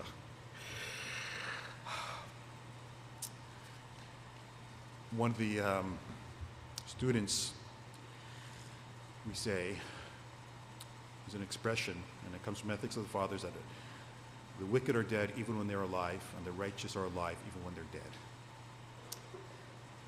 And what keeps them alive is what people do in their honor and impact, lasting impact. When I hear all the, everybody that's come through here today, and you know, even one person, one of the students, sorry, I don't know your name, but talking about, you know, we're here for a short time and it's important and every moment counts. It does, because we don't know when the end comes. We don't know that, and you have to make it count. And you have to be as best you can to keep rising yourself up to the best you can be with that. And there's a lot I can say, and I think everybody knows the impact, and we see it here. And you guys are really, you guys and her students are witnesses to how righteous she is, you know.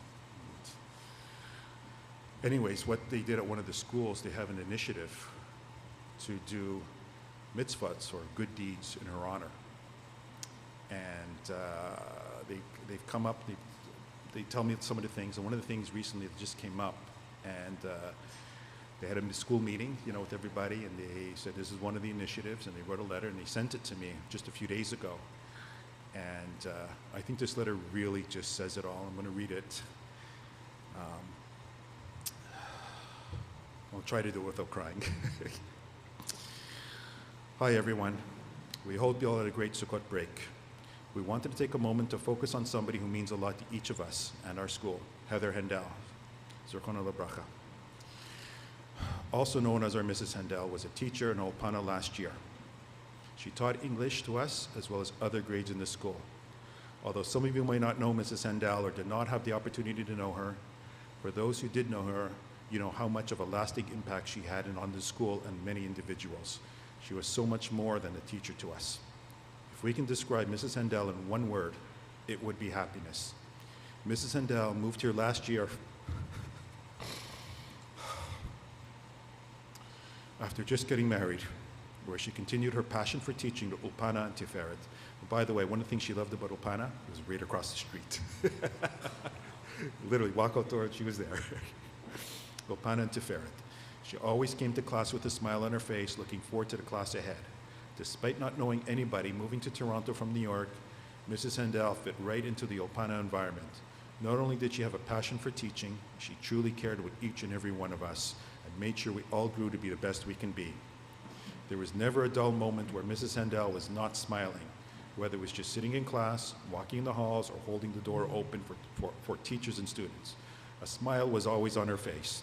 As well, Mrs. Hendel had a deep passion for Judaism and truly cared to learn more and grow herself while helping others grow. Mrs. Hendel always put passion and effort into everything, especially her teaching. While being in English class, I could truly tell how much she loved teaching her students. She worked so hard to make sure we were all interested in what we were learning, and she genuinely cared about us learning, which made her so special. Whether you knew Mrs. Hendel personally or not, there is so much to learn from her. Since she is unfortunately not here with us anymore, we would like to start an initiative in her honor and memory to try to learn from Mrs. Hendel and her amazing midot. I was only part of Mrs. Hendel's class for half the year. Even though I left her class, she always made me feel like I was her student. Mrs. Hendel always went above and beyond for her students.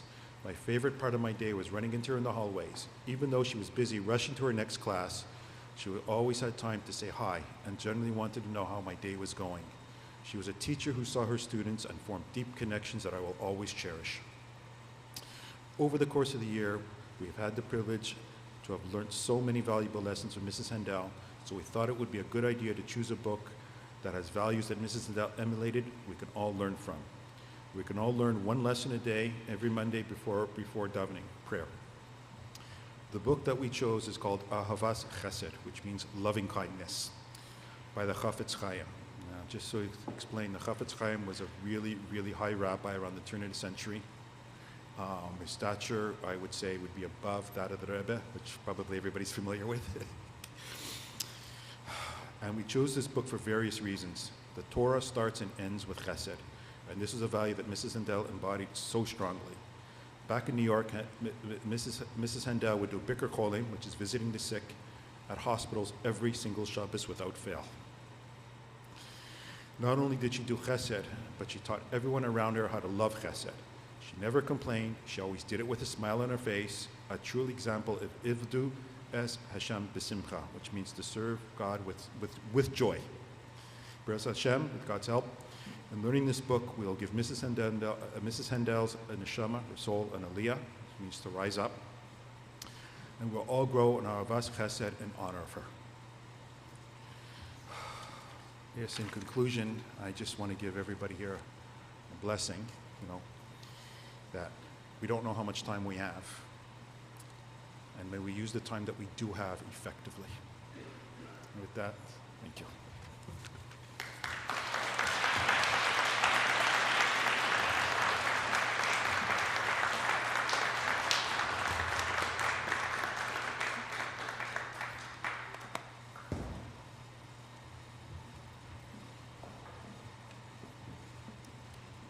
Now we will have a collage of Heather through the years.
Once again, I'd like to welcome Ms. Stephanie Kurtzman-Barat and another violin tribute by a dear friend of Heather.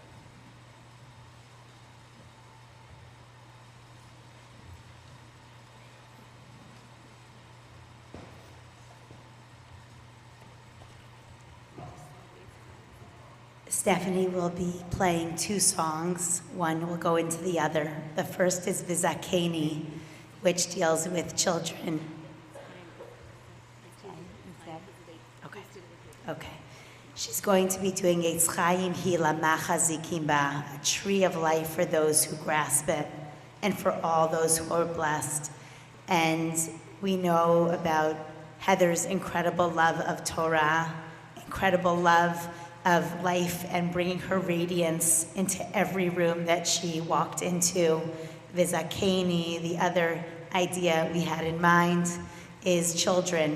And we see that she has the beautiful, beautiful Elisheva Chana, the most gorgeous little lady, and her niece and her nephew, but also all of the children, all of the students that she's had here at Infotech and at Tiferet and at her Olpana, all of the lives that she has influenced in so many ways. My own 7 children, her 4 children, all of us and all of our progeny and all of her children, all of her kids and students' progeny are forever influenced and will continue to forever be influenced by her.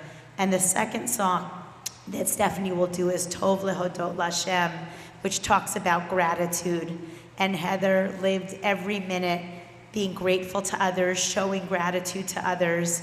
She gave the best gifts that anyone ever could imagine, and of her presence, and also her most unbelievable presence. And it also talks about doing chesed, doing deeds of loving kindness every morning and every night. And between her hospital visits and her bringing food to those in need, her developing scholarships for those in need, all of the unbelievable ways that she has given to everyone in this room and so beyond any room. Nobody could fit in a room with respect to how many people she's influenced. So as we hear these songs of Eitz Chaim Hi, those who hold close to the Torah, and we hear about the song Tov Lodot, we think of that gratitude. We think of each one of us now doing deeds of loving kindness in her honor every morning and every night. And Stephanie is about to start. Thank you. Shira is going to add something. Stephanie is also going to sing a song called Eitz Chaim Hi, which is about the tree of life, which my sister mentioned, but Heather would always wear, if people remember, a tree on her neck, and she would always gift. I have a pair of earrings she got me that have the tree of life, and if we think about all of us, that she blossomed at all times, but we're each branches of her, the influence she's given us, the love, the kindness, the exuberance, and beautiful positive energy that she always encouraged us to have. We're each her branches, and Elisheva, and we continue to rise up because of her. She's the source.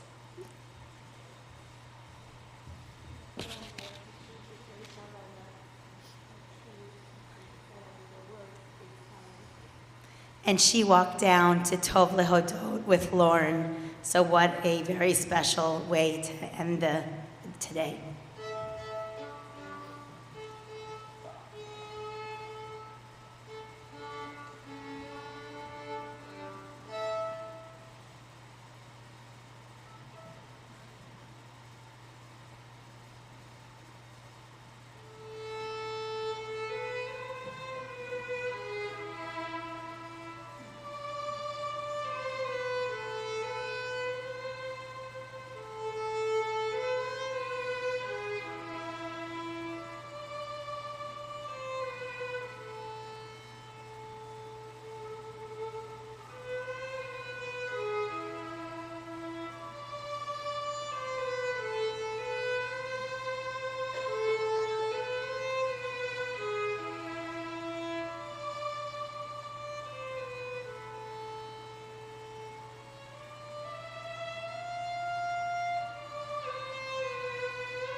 All right, for the last part of the program,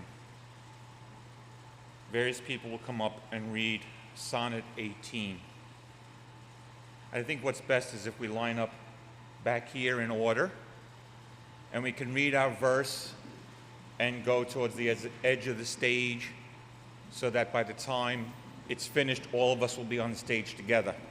So if you can go back here, it would be Jody Backer first, then myself, Miss Jean Woods Powell, Kelly Queso, Daniel Kinzer, Levi Anthony, Summer Ha, Jamie Shin, Joyce Soberel, Bertha Noel, Olga Sacno, Louis Ladignon, Jorge Cordero, and Natalie Hyde. And after that, we'll have some closing remarks by our principal, Miss Jean Woods Powell.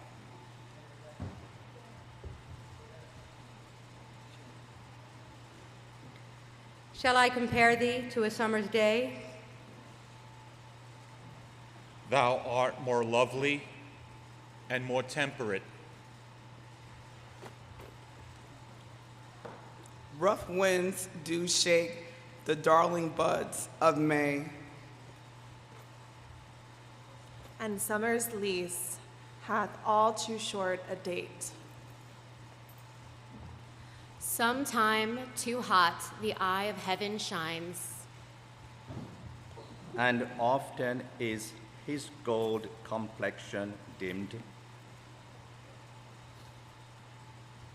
And every fair from fair sometime declines. By chance or nature's changing course undeems. But thy eternal summer shall not fade. Nor lose possession of that fair that oust.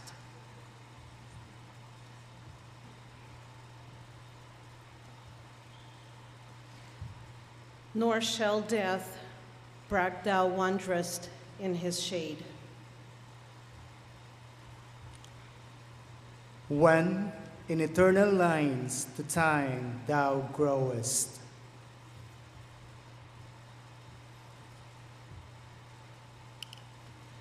So long as men can breathe or eyes can see.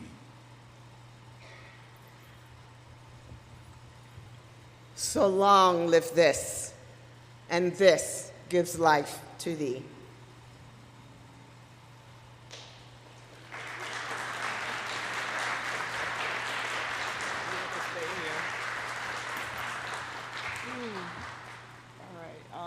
I'm going to ask A.B. Hyde to first step up with me, and I'll have her talk about or discuss. I know I told the family earlier, but we're in the process of organizing a mural.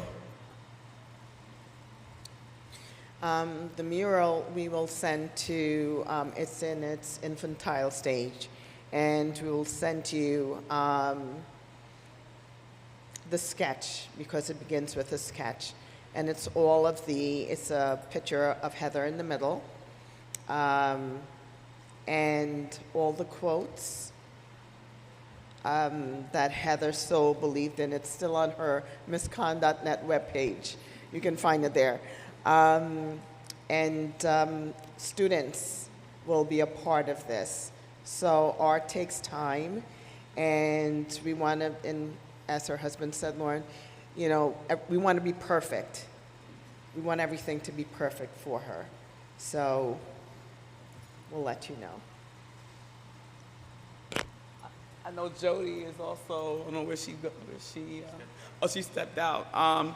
The second way of just honoring Heather today and her family is that our physical education department with another outside company has created track shirts. We know that Heather was an amazing track coach, and so we have a bag here. I'm gonna hold up the first one. It's in black and gray for the family. As you can see, it's Coach Conn. And in the front is her beloved cross-country Blackhawks team. So we have a bag for the family. You all will give it out as you deem fit. But we know that just as she was a powerhouse in the classroom with Shakespeare, she also was push those kiddies on the field and track and field. So this will be, there's a number of them in this bag. You see the big bag here for the family, just in honor of Coach Conn.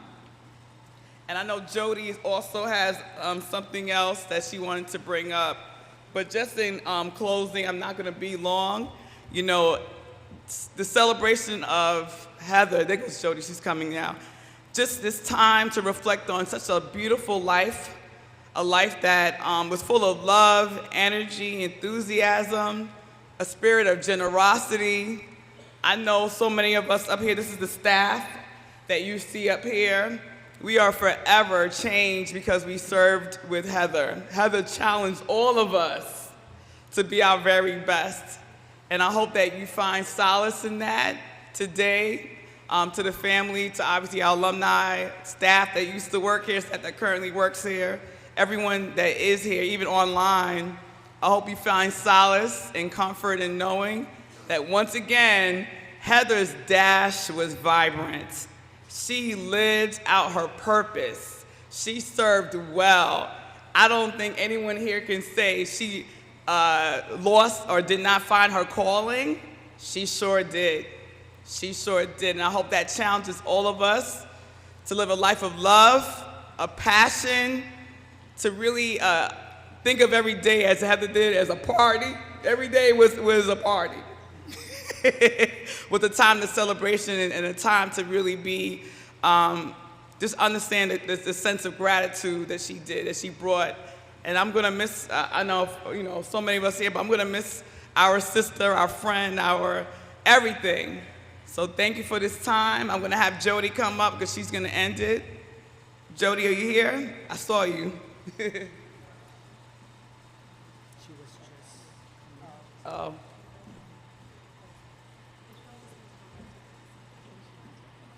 Okay. Oh, there she goes. Last but not least. Unfortunately, I can't get into Dean's office. Oh, okay. So you want to give me the key? I can go down. You want to tell them what you did? Yeah. So locked in Miss Wood's office, which I will bring up in a moment, is a blanket that I started when we first found out Heather was pregnant, that I almost couldn't finish, but I did. And some books because we're all English teachers.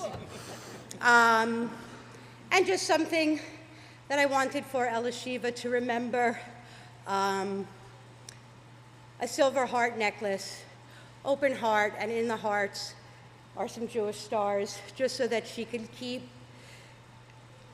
the memory alive and know that, you know, everything comes from God and from love, and that she will always be loved, and she will always have guardian angels, hundreds and hundreds and hundreds of guardian angels.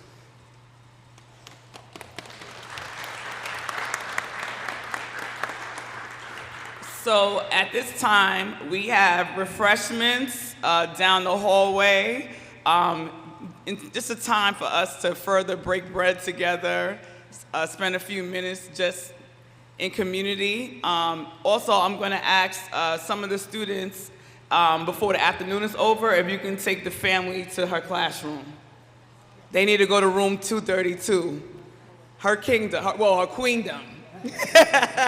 Her queendom, so you can, there's still stuff up that Heather put up. So we want that to happen with our student ambassadors. But everyone, thank you again for coming out to celebrate the life of Heather Conn Hendel. Thank you so much.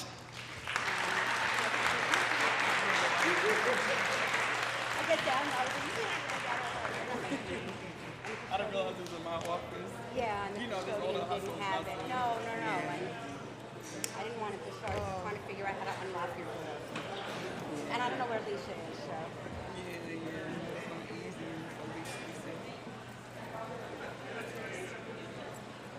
That's my key. All right, that was